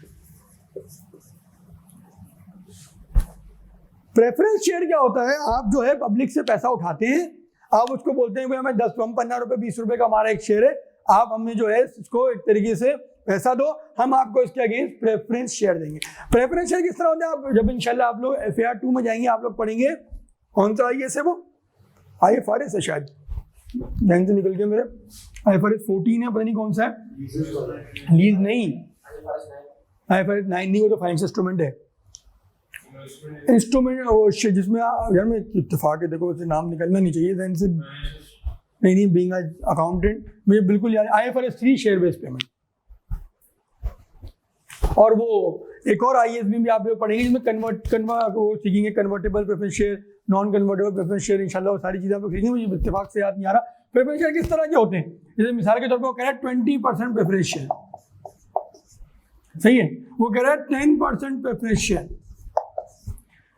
सही है। उसने बता दिया आपकी फेस वैल्यू कितनी है, फेस वैल्यू आपकी मिसाल के तौर पे 10 रुपए, to keep the example simple. अब आपने 10 रुपए पर शेयर सबसे ले लिए। अभी जो लिखा है 20%, 10%, 30%, ये क्या है, ये इंटरेस्ट है जो आपको उस पर देना ही देना है, whether the company makes profit और नॉट, सही है। अब जब ईयर एंड आएगा, आपकी कंपनी तबाह हो रही है, लॉस हो गया, बर्बाद हो रही है, ये आपके P&L को हिट करेगा ही करेगा। 20% का मतलब क्या है, 20% मल्टीप्लाई बाय 10, सही है, 2 रुपए पर शेयर आप इसको डिविडेंड देंगे। यहाँ क्या करेंगे आप, 10% मल्टीप्लाई बाय 10, ये आप इतना इसको देंगे। यहाँ क्या करेंगे, 30% मल्टीप्लाई बाय 10, यहाँ 3 रुपए आप इसको देंगे, जो यहाँ 2 रुपए पर शेयर देंगे, यहाँ आप 1 रुपए पर शेयर देंगे, यहाँ आप इसको 3 रुपए पर शेयर देंगे। बिल्कुल हो सकते हैं, रिडीमेबल भी होते हैं, रिडीमेबल भी होते हैं। रिडीमेबल है तो जो है खत्म हो जाएंगे, रिडीमेबल है तो फिर वो कन्वर्ट वगैरह होते हैं। तो जैसे लायबिलिटी ट्रीट, बिल्कुल लायबिलिटी यही है। तो ये अभी प्रेफरेंस शेयर इशू करें, हाँ, कंपनी को वापस करना जरूरत नहीं है, वापस कर दें। अगेन वो टर्म पे डिपेंड करता है। अब आपने ये बोला यार ये हमारे 5 साल तक के हैं, 5 ईयर्स हैं, सही है, ये हमारे 10 साल के हैं, सही है, ये हमारे 3 साल के हैं, आपकी मर्जी पे आप किस टर्म्स एंड कंडीशन से लेता है ये शेयर, तो उसको टर्म जो है बताया हुआ होता है कितने टर्म के लिए। हाँ, they are basically share holders, लेकिन ये शेयर होल्डर डिफरेंट होते हैं from ordinary. They do not have any right to vote, they do not have any right to dividend other than this, they do not have any right to bonus share, they do not have any right to right share, they do not have any voting right, they do not have right to attend the meeting, any meeting, whether it is AGM or EOGM. इनको पहले dividend दिया जाता है, फिर जो इनको पहले dividend दिया जाएगा। इनको डिविडेंड दे के जो आपका प्रॉफिट बचा, जो आपका प्रॉफिट आएगा PBT, सही है, उसमें से जो है फिर आप जो है ऑर्डिनरी को देंगे अगर आपका दिल है तो। समझ में आया? क्लियर हुआ आपको? नाम क्या आपका? फुरकान। और आपका? उस्मान।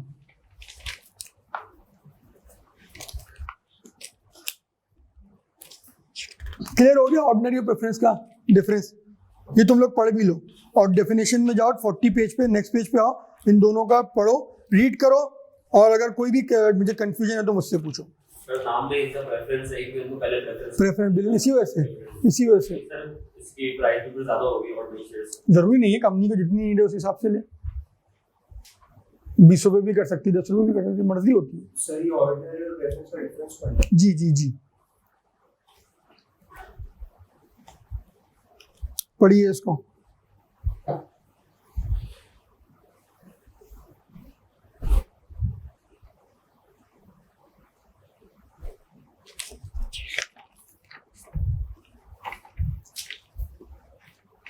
मैंने इनको भी ये बात बोली थी, मैं आपको भी फुरकान ही बोल रहा हूँ कि आप जो है अगर बैच लेना चाह रहे हैं तो अभी आप इनसे एक्सेस लेके चैप्टर नंबर 2 जो इनकॉर्पोरेशन है, मैं उसको रीढ़ी की हड्डी कहता हूँ पूरे आपकी जो कंपनी लॉ की मोस्ट एग्जामिन्ड टॉपिक, जैसे आपको पता ही है, incorporation memorandum article principal line of business से सबसे मुश्किल सवाल पिछले 3 साल से आ रहे हैं और आइंदा भी इसी से मुश्किल सवाल आएंगे, क्योंकि उसके बाद और कोई चैप्टर ही ऐसा नहीं है जिससे वो मुश्किल सवाल की हाइट को टच कर सके। सही है? हाँ, इंटीग्रेट करके जरूर बना सकता है। जैसे एक दफा सवाल पूछा उसने 2-3 टाइम पहले, हो सकता है आपने किसी ने दिया भी हो, 2 साल पुराना सवाल है, notice of the meeting issue होने जा रहा है, सही है, बताओ नोटिस ऑफ द मीटिंग में क्या क्या आएगा। सही है? अब ये सवाल ना बजाहिर मीटिंग का लग रहा है, लेकिन मीटिंग से इसका 2 नंबर या 3 नंबर का जवाब था, बाकी 7 से 8 नंबर दूसरे थे, 10 नंबर का सवाल पूछा उसने। सही है? इसके अंदर क्या क्या आएगा? General date time and meeting आ गई कंपनी की, सही है, आपको मीटिंग के चैप्टर से मिल गया, सही है, प्लेस आ गई, सही है। इसके बाद देखें आप, इसके बाद देखें डिविडेंड रिकमेंड आएगा, इलेक्शन ऑफ डायरेक्टर आएगा, अकाउंट्स आएंगे, फाइनेंशियल स्टेटमेंट आपके रिकमेंड हो रहे हैं, एजीएम में आती है ना सारी चीजें। इसके अलावा बताएं, इलेक्शन ऑफ डायरेक्टर लिख दिया मैंने, इसके अलावा बताएं क्या आ सकता है, कोई स्पेशल बिजनेस है वो आएगा, ये सारे इस तरह करके इसके अंदर पॉइंट लिख लेते हैं। तो वो बाज़ वक़्त जो बाकी सब्जेक्ट्स, बाकी चैप्टर्स में से जो वो आपको घुमाता है, वो सिर्फ इंटीग्रेशन में घुमा सकता है। अकाउंट्स और डायरेक्टर का मिला के चैप्टर दे दिया, अकाउंट्स में लिखा है पहले अकाउंट जो है वो 16 महीने में जाएंगे, 16 महीने में प्रेजेंट होंगे। यही बात लिखता है कि एजीएम भी 16 महीने में होगी, दोनों में आपस में कनेक्शन है। उसको 15, उसको 16 नहीं कर सकता, क्यों? अकाउंट एजीएम में प्रेजेंट होते हैं, जब एजीएम 16 महीने में होती तो ऑटोमेटिकली वो भी 16 महीने में होगा। तो ये कनेक्शंस बना के आपको फंसा सकता है। इससे आगे उसमें कोई इंडिविजुअल सेक्शंस नहीं है कि आपको वो उसमें फंसाए। इनकॉर्पोरेशन एक वही चैप्टर है जिसको मैं बहुत बार बार हर बच्चे को बोल रहा हूँ कि शायद आप लोग थोड़ा सा जहन में इसको घुसाएं कि भाई ये मुश्किल तरीन चैप्टर है और इसमें फोकस सबसे ज़्यादा आपको करना है। तो आप लोग इनकॉर्पोरेशन को आप लोग व्यू करें, ये मेरी कमिटमेंट है कि मैं इंशाल्लाह जून में इसको आप लोगों को करवाऊंगा, पूरा चैप्टर वो करवाऊंगा, लेकिन अभी के लिए आप लोग उसकी रिकॉर्डिंग लेके उसको सुने, और कोई भी कंफ्यूजन है मुझसे हर क्लास के बाद या क्लास से पहले मुझे मैसेज कर दें, मैं क्लास से पहले आ जाऊंगा, क्लास के बाद समझना चाहते हैं क्लास के बाद समझ लें, उसको करें, और इंशाल्लाह मैं उसको एक दफ़ा और आप लोगों को उसको अपने तरीके से करवाऊंगा। सही है? चैप्टर नंबर 2, मुझे आप नींद में लग रहे हैं, खैरियत? पक्की बात है? सो दो ये आप, आंखें आपकी खुली हुई हैं, आपका जहन भी खुला हुआ है, श्योर? ये लगा आपको नींद आ रही है। प्रेफरेंशियल का आखिरी पॉइंट समझा देते हैं, क्या लिखा है आखिरी पॉइंट में? आखिरी पॉइंट में लिखा है क्लासेस, ऑर्डिनरी शेयर में have different classes on the basis of voting right. ये तो क्लियर है, पता है आप लोगों को, सही है? On the basis of voting right हो सकते हैं, राइट टू रिसीव डिविडेंड हो सकते हैं, राइट और बोनस शेयर हो सकते हैं, ये क्लियर है। वो हमारा समझना है। प्रेफरेंस शेयर में different classes on the basis of accumulation of dividend, ये रहा ना अक्यूमुलेशन ऑफ डिविडेंड, 20%, 10%, 30%, इनको 30 मिलेगा, इनको 10 मिलेगा, इनको 20 मिलेगा, सही है। और क्या है, रिडेम्पशन और कन्वर्जन, ये रिडीमेबल है, ये रिडीमेबल है, सही है, खत्म हो जाएंगे, खत्म नहीं होंगे, ये आ गए तो जब तक कंपनी है रहेंगे। अगर आप इररिडीमेबल का प्रेफरेंस शेयर इशू कर दें तो वो इररिडीमेबल है ना, वो तो खत्म ही नहीं होंगे कभी। कन्वर्जन का क्या मतलब है, मैं कहता हूँ आईएएस, पता नहीं क्यों याद नहीं आ रहा यार, शेयर बेस्ड पेमेंट तो मैंने बोल दिया, पता नहीं क्यों मुझे याद नहीं आ रहा। ईपीएस वाला जो है, हाँ FAR 1 में IAS 33 ईपीएस वाला जो है, पढ़ लिया सबने, तो उसमें देखा होगा, पढ़ा आपने ईपीएस? बहुत पहले पढ़ा था, सही है, पढ़ा है ना, याद होगा कि प्रेफरेंस शेयर कन्वर्ट होते थे उसमें अंदर, तो वो अकाउंटिंग देखी थी आपने, तो कन्वर्टेबल नॉन कन्वर्टेबल भी होते हैं। बिल्कुल, हो सकता है आपने ऑप्शन दिया हो कि 5 प्रेफरेंस शेयर पे हम 4 शेयर देंगे ऑर्डिनरी, याद है इस तरह में लाइन पढ़ते थे। राइट इशू भी होता है, राइट इशू भी होता है, वो भी चीज़ें उसके अंदर आती हैं, लेकिन मैं वैसे समझा रहा हूँ। जब आप ईपीएस निकालते थे, बेसिक ईपीएस, डाइल्यूटेड ईपीएस 33 है यार, देखो मैं जहन से निकलना नहीं चाहिए, ये मेरे पता नहीं क्यों निकल गया, बुरी बात है ये। जी सर, बिल्कुल हो सकते हैं, अगर कंपनी ने इस तरह के इशू करें, कंपनी बोली यार ये वाले कन्वर्टेबल है, ये वाले नॉट कन्वर्टेबल है, बढ़ती है कंपनी, लेकिन ऑर्डिनरी प्रेफरेंस में नहीं होगा। ऑर्डिनरी प्रेफरेंस में क्यों होंगे? बिल्कुल नहीं, ऑर्डिनरी प्रेफरेंस में, सही है। आपने रीड किया फुरकान, पक्की बात है, आपने कर लिया कोई सवाल? क्योंकि ये सारी चीजें वर्बली बहुत दफा बता चुका हूँ, जब मैंने उसको रीड नहीं किया, मैंने कहा आप लोग खुद रीड कर लें। तुम बताओ, हाँ रीड कर लिया आपने ऑनलाइन? अक्यूमुलेशन डिविडेंड है ना, कि इनका डिविडेंड कितना मिलेगा, इनको 20% मिलेगा। मतलब अक्यूमुलेशन डिविडेंड वो बेसिकली कह रहा है कि डिविडेंड की परसेंटेजेस डिफरेंट हो सकती हैं। इसकी ये डिफरेंस बिटवीन याद करना है। अभी तक जो भी मैंने पढ़ाया उसमें ये चीज़, वो बाकी डेफिनेशन वगैरह पेज नंबर 1 छोड़ दो, लेकिन पेज नंबर 2 में ये आप लोगों को मतलब याद करना है। 20% हुआ तो 20% के हिसाब से मिलेगा, 10% है तो 10% के हिसाब से मिलेगा, 30% है तो 30% के हिसाब से मिलेगा। क्लियर है?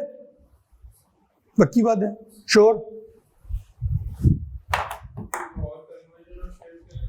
सॉरी, कन्वर्जन ऑफ शेयर भाई, कि कुछ कन्वर्टेबल होंगे, कुछ नॉन कन्वर्टेबल होंगे, समझे? On the basis of conversion of share भी क्लास बन सकती है ना। मिसाल के तौर पे आपके जो है 2 तरह के प्रेफरेंस शेयर है, प्रेफरेंस शेयर 1, सही है, ये है प्रेफरेंस शेयर 2, सही है। इसकी वैल्यू कितनी है, फेस वैल्यू कह लें, इसकी कितनी है, इसकी 10 है, इसकी कितनी है, इसकी 20 है। इसका डिविडेंड कितना है, इसका डिविडेंड है 20%, इसका डिविडेंड है 30%, सही है। और उसमें और क्या लिखा था, एक्यूमुलेशन ऑफ डिविडेंड है, रिडेम्पशन, सही है। ये क्या है, ये रिडीमेबल है, ये क्या है, ये इररिडीमेबल है। मतलब क्या है, ये कभी भी खत्म नहीं होंगे, ये चलते रहेंगे। ये रिडीमेबल है, 3 साल 4 साल 5 साल जो भी लिखा हुआ कॉन्ट्रैक्ट में वहां तक रहेंगे, इसके बाद ऑटोमेटिकली खत्म हो जाएंगे, कंपनी इनको पे ऑफ करेगी, अल्लाह हाफिज कर देगी, इसमें अल्लाह हाफिज नहीं कर सकती। ये रिडीमेबल है। ये क्या है, ये कन्वर्टेबल है, कि अगर कोई चाह रहा है अल्लाह हाफिज के टाइम पे कन्वर्ट करा ले। ये क्या है, ये नॉट कन्वर्टेबल है। मतलब क्या कि ये जो है कन्वर्ट हो सकते हैं इनटू ऑर्डिनरी शेयर। मिसाल के तौर पे कंपनी कहती है कि हर 4 प्रेफरेंस शेयर पे हम 2 ऑर्डिनरी शेयर देंगे। अगर किसी के पास 1000 है तो 1000 मल्टीप्लाई बाय 2 डिवाइड बाय 4, सही है।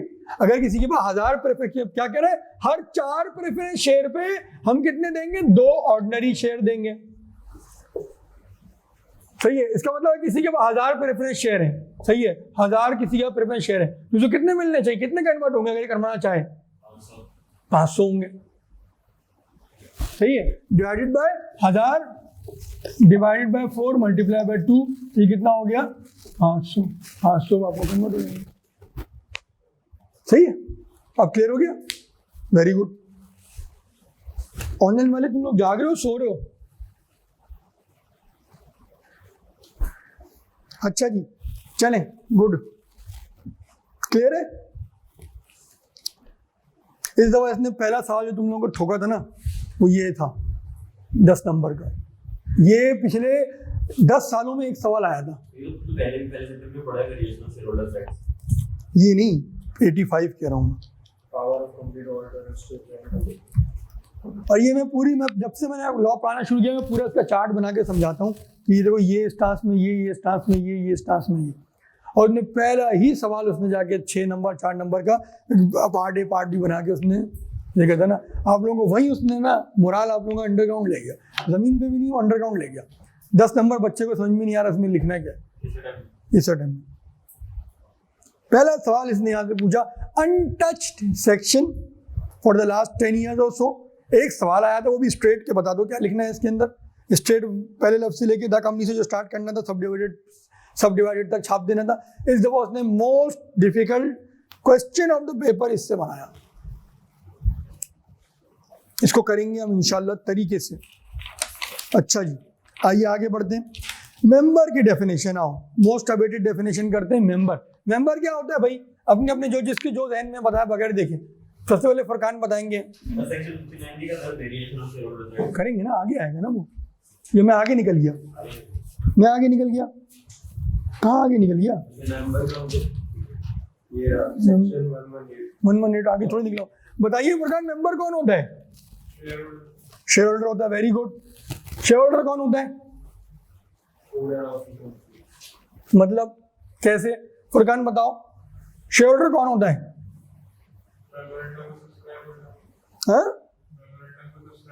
मेमोरेंडम को सब्सक्राइब करने वाला तो सब्सक्राइबर भी होता है। फर्क क्या है दोनों में? बताओ फुरकान, बाकी बच्चे भी सोचे। हाँ, ऐसा नहीं कि सिर्फ उसी ने बताना है।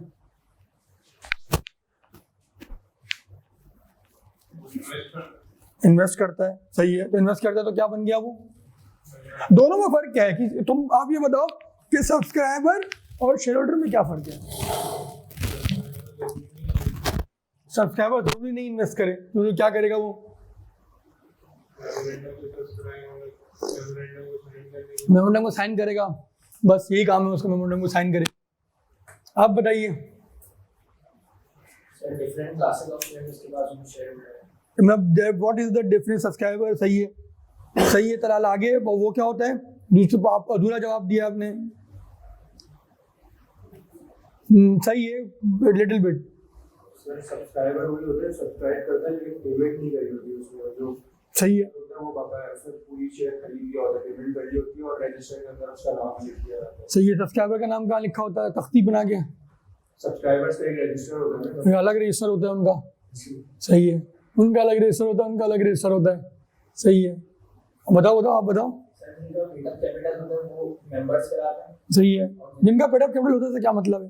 अगर देखो, जितनी अच्छी ब्रेनस्टॉर्मिंग करोगे ना, उतना जहन खुलेगा। देखो, लॉ वो सब्जेक्ट नहीं रहा कि तुम इसको तोते की तरह याद करो और जाके पास हो जाओ। पिछले 3 सालों से ये चीज़ खत्म हो चुकी है।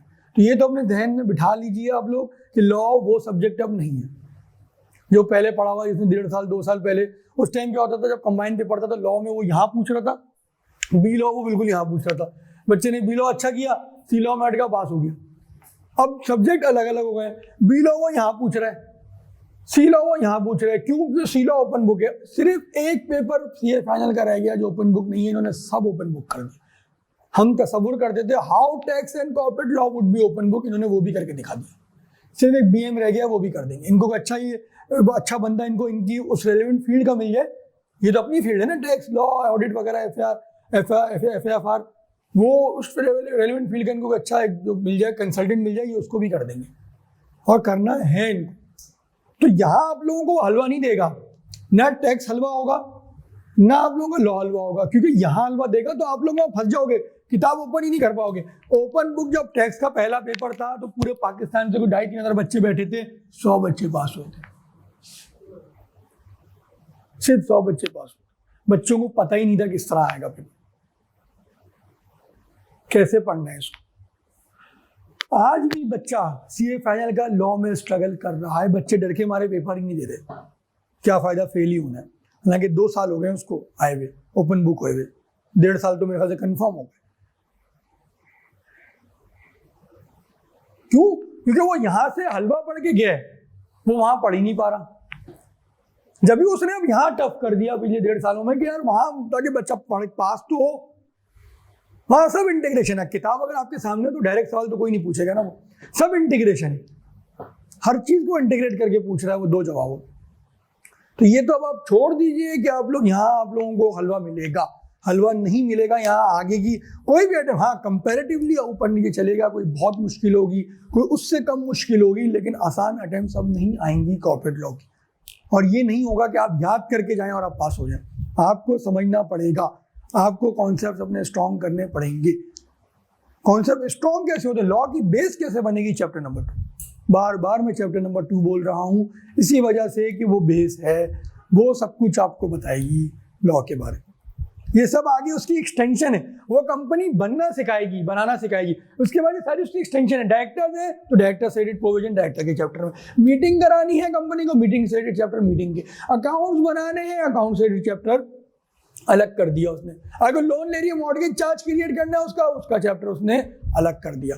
लिस्टिंग में जा रही है उसका चैप्टर अलग कर दिया, प्रोस्पेक्टस वगैरह, समझे।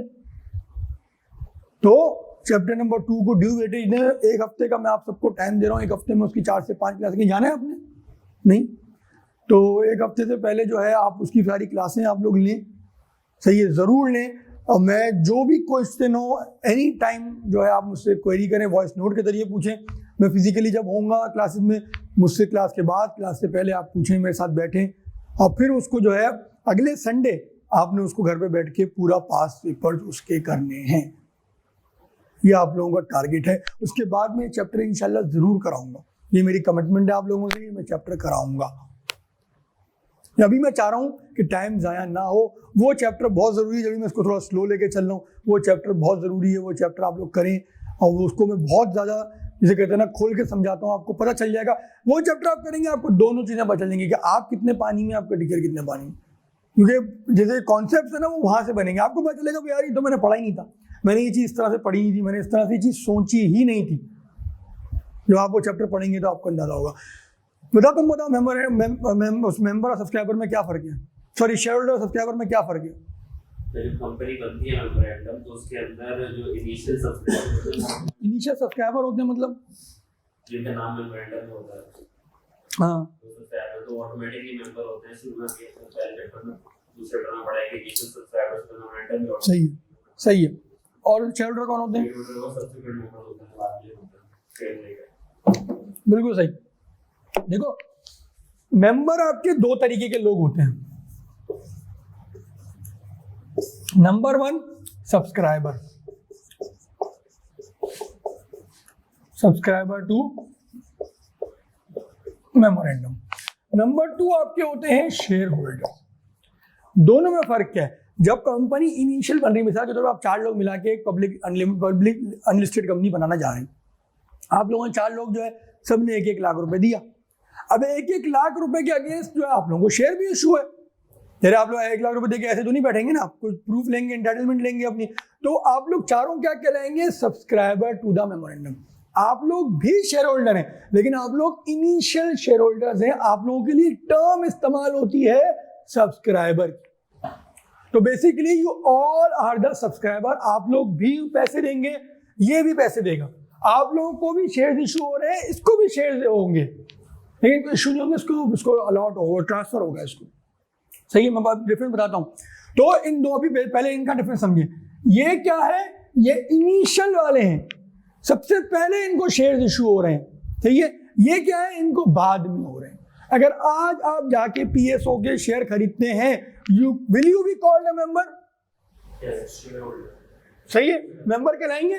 पहले तो ये बताएं, मेंबर कहलाएंगे? Yes, you will be called as a member of PSO. Will you be called as a subscriber? No. Will you be called as a shareholder?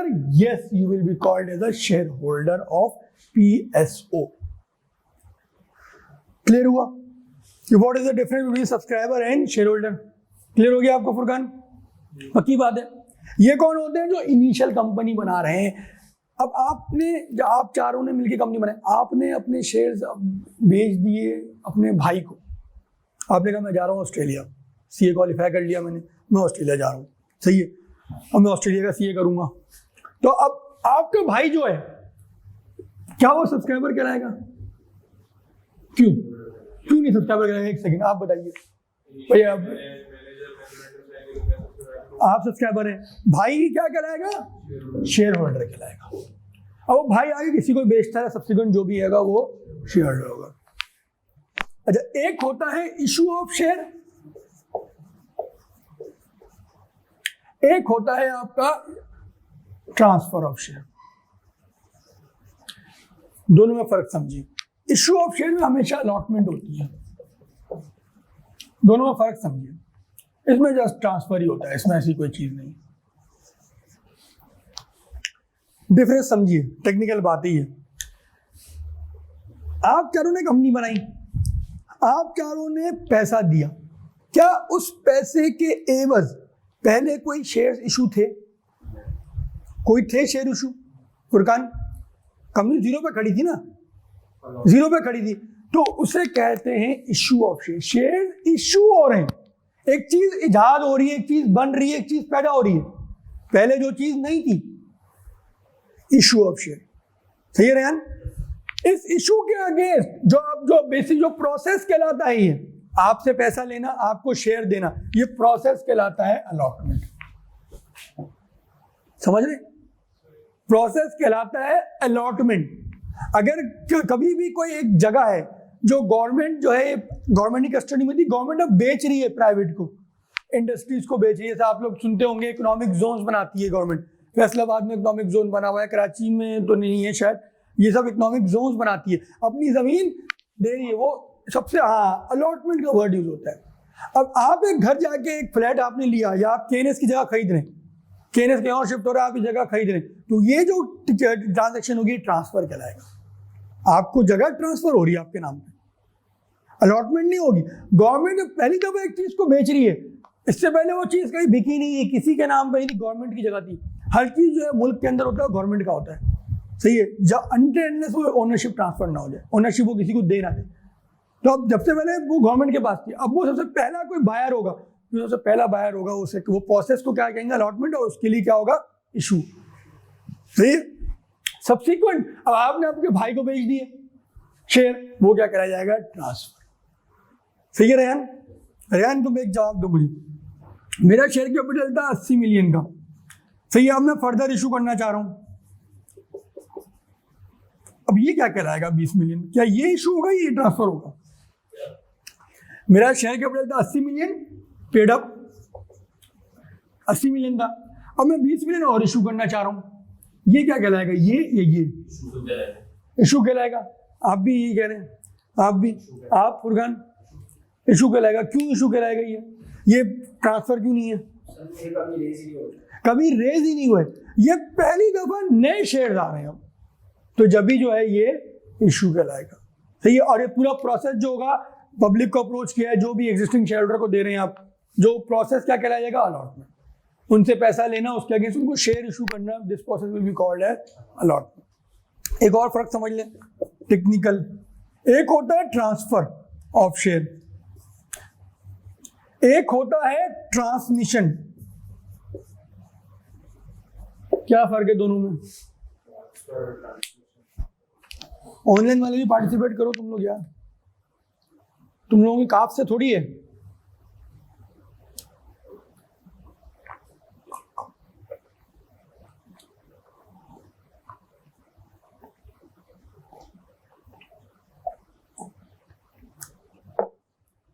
आप बताइए।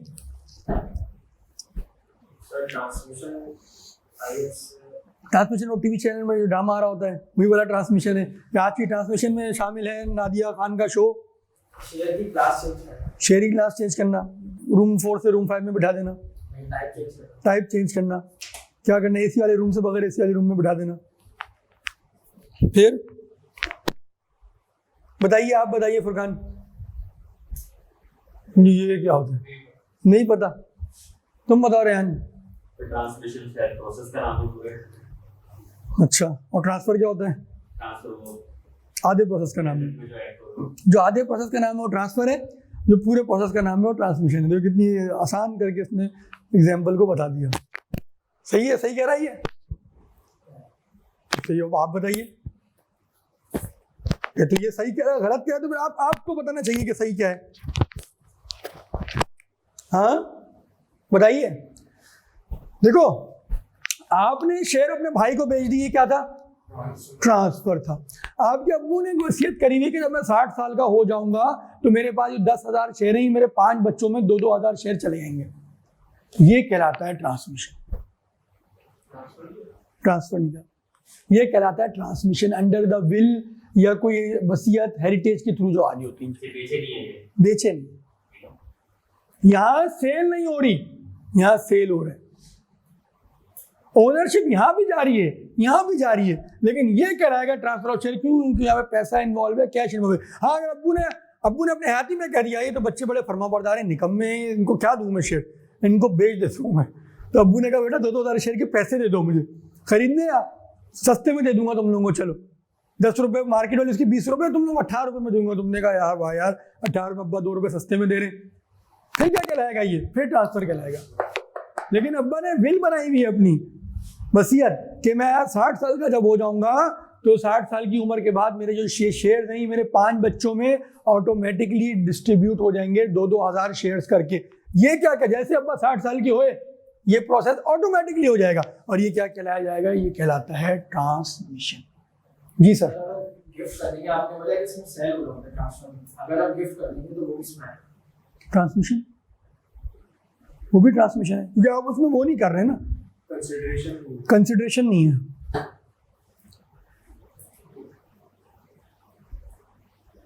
कोई सवाल समझ में आया दोनों का डिफरेंस? अगेन ये तो टेक्निकल बातें होती हैं, बाबा आप फंस जाते हैं, कोई डिस्कशन चल रहा हो तो आप लोग को पता ही नहीं है कि what is the difference between issue of share and transfer of share. Allotment किसे कहते हैं? अब मिसाल के जब आप फर्म में गए, शेयर कंपनी जो है मतलब शेयर होल्डर आगे पीछे एक्सचेंज करे शेयर, आप कह रहे हैं ये अलॉटमेंट है।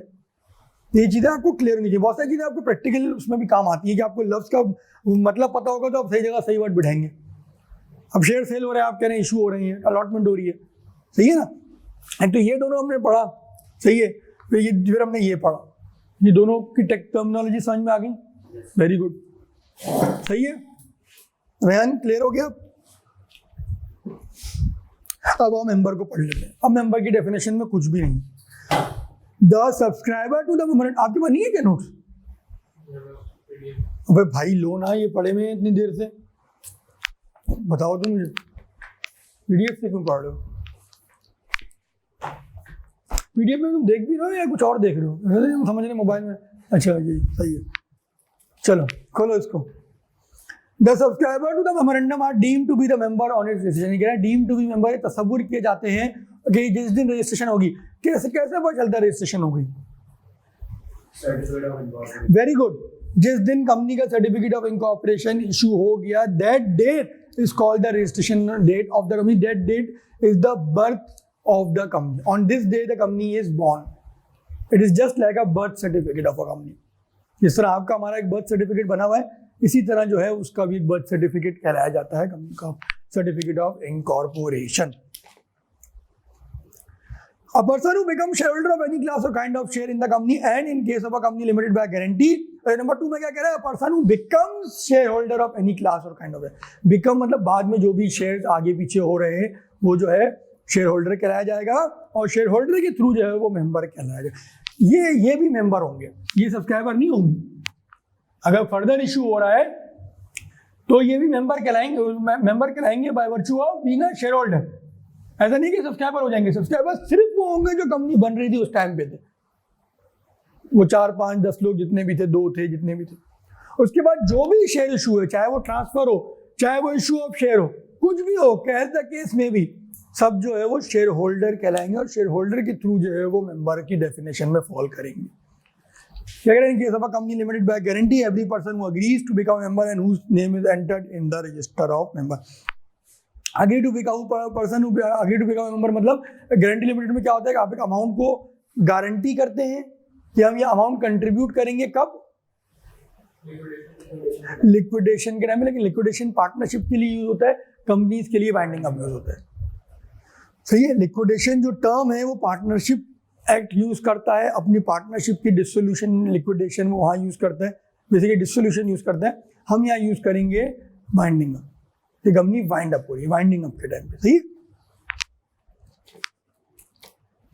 शेयर होल्डर का होना है भाई, person who become share holder of any class or kind of share in a company, सही है। राइट ऑफ शेयर होल्डर क्या होता है? Right to share, right to receive dividend, ये सब याद नहीं करना, 118 को याद करना है। बाकी ये right share holder, right of share holder, right to receive notice, attend meeting, vote या general meeting, entitlement on right issue and bonus issue, सही है। लायबिलिटी ऑफ शेयर होल्डर क्या है भाई? Extent of the amount of paid up capital, सही है। जितना उसने पे किया, अनपेड अब नहीं होते, अनपेड का कॉन्सेप्ट खत्म हो गया। The used to be unpaid share capital concept के 5 रुपये भी दे दिए, फैसले के 5 रुपये बाद में दे देंगे। अब अनपेड शेयर का कॉन्सेप्ट हम लोगों ने खत्म कर दिया। नंबर ऑफ शेयर्स का होता है every share in company having a share capital shall be distinguished by distinctive number. पहले होता था शेयर की सर्टिफिकेट होती थी, आप लोगों को गत्ते का कागज का गत्ता मिलता था जिस पे आपका नाम लिखा होता था, आपका फोलियो नंबर होता था। ये सब खत्म हो गया, अब डायरेक्ट आपके अकाउंट में चले जाते हैं शेयर्स। डिस्टिंग मतलब डिफरेंशिएट नहीं, जैसे मिसाल के तौर पर 1 लाख शेयर हैं, आप सब में 25,000 डिवाइडेड है, तो आपका क्या होगा 1 से लेके 25,000। इसका क्या होगा, हाँ नंबरिंग, इसका क्या होगा, रयान का क्या होगा 25,000 1 से 50,000 20,000 क्यों, और इसका होगा फुरकान का 50,000 1 से लेके 75,000, और उसामा का कितना होगा 75,000 1 से 1 लाख। ये हो गया डिस्टिंक्टिव, सही है।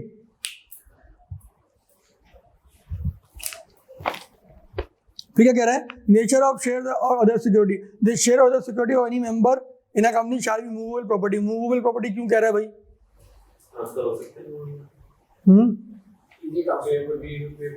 सॉरी, इजी ट्रांसफर, आप सबने बिल्कुल सही जवाब दिया। मूवेबल क्यों कह रहा है कि ट्रांसफर हो सकते हैं, जब भी वो ये टर्मिनोलॉजी यूज कर रहा है मूवेबल की, because it is easily transferable. Transfer पे रिस्ट्रिक्शन नहीं है। In the manner provided by the articles by the of the company, in the manner provided by the articles of the company क्यों कह रहे हैं? तुम बताओ।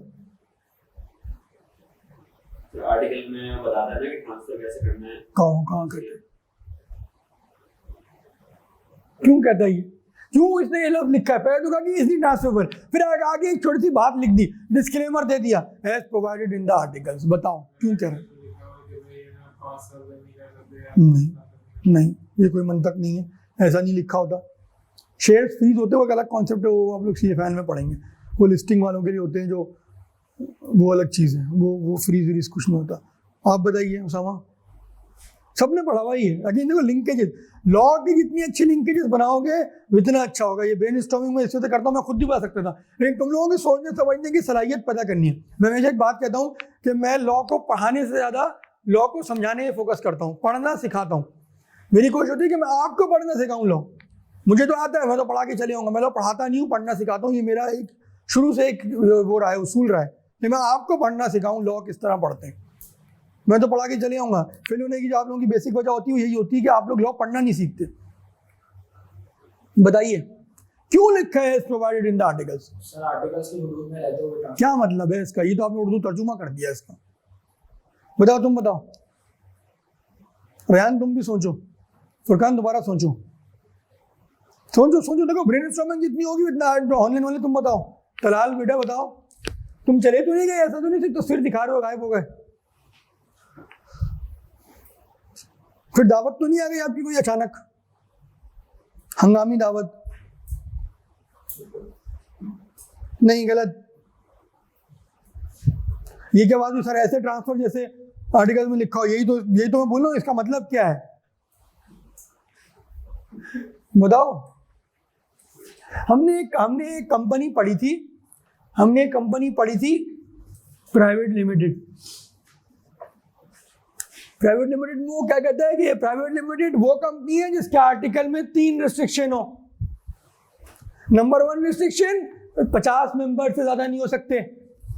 Number 2 restriction, restrict the right to transfer its share. तीसरी क्या थी? Prohibition, क्या पब्लिक को अप्रोच नहीं कर सकते अपने शेयर बेचने में। याद आया? तो जब भी वो उसने यहाँ पे लिखा है as provided by the article. अगर आर्टिकल आपका मना करता है कि ओपनली जो है आप ट्रांसफर नहीं कर सकते, जाके अखबार में इश्तेहार नहीं छाप सकते, कोई पेज बना के पब्लिसाइज नहीं कर सकते, तो आप नहीं कर सकते। प्राइवेट कंपनी ना हो तो क्या, प्राइवेट कंपनी में जो ट्रांसफर होता है, मैंने पढ़ाया था ना उस वक्त, प्राइवेट कंपनी में ट्रांसफर होता है लेकिन ट्रांसफर अंदर ही अंदर हो जाता है। मतलब आप उसके दोस्त हैं, आप मुझको कहा यार मैं जा रहा हूँ ऑस्ट्रेलिया और ये जो है तुम हाँ आपस में ट्रांसफर कर लिए। सॉरी, पब्लिक कंपनी में ओपनली ट्रांसफर कर सकते, पब्लिक में there is no restriction. Article में लिखा होगा तो वो वॉइड होगा, वो क्लॉज वॉइड होगा, वो रजिस्ट्रार आपको बनाने नहीं देगा, कंपनी बोलेगा हटाओ ये क्लॉज। जब वो रजिस्ट्रार के पास जाएगा चेक होने के लिए, वो बोलेगा भाई ये क्या डाला है, हटाओ इसको। ये आप लिखते हैं ना कि memorandum and articles have been made in compliance with the companies act rules and regulation made thereunder. तो ये कंप्लायंस ही नहीं हुई कंपनीज एक्ट की, समझो साहब, कैसे कंप्लायंस नहीं हुई? हाँ तो तुमने कर दिया, अब तुम बताओ कैसे प्रोविजन के खिलाफ है? हाँ मैंने लिखा, सही सही क्लियर है। अगेन देखो, अपने सोचने समझने की स्लाइड लॉ को डेवलप करो, चीज़ें लिंक करना, ये चीज़ें जितनी आएंगी ना, हर कोई सवाल आएगा ना, सवाल नया होगा। जितना अच्छा आपका थॉट प्रोसेस होगा ना, आप इतना अच्छा सवाल को ग्रैब करोगे। जितना वीक आपका थॉट प्रोसेस होगा ना, उतना ही आप या तो सवाल समझ ही नहीं पाओगे या गलत समझ के गलत लिख के आओगे। ये चीज़ें अपने थॉट प्रोसेस को आप डेवलप करें। चैप्टर नंबर 2 में हम यही सीखते हैं सारा कि आपका थॉट प्रोसेस कैसे डेवलप होगा, लॉ को पढ़ते किस तरह है, ये लफ्ज़ यहाँ ये क्यों लिखा है, यहाँ शाल क्यों लिखा है, यहाँ मे क्यों नहीं लिखा, यहाँ क्यों रजिस्ट्रार के पास चीज़ जा रही है, क्यों इसके पास नहीं आ रही। ये सारी चीज़ें हम चैप्टर नंबर 2 में सीखते हैं।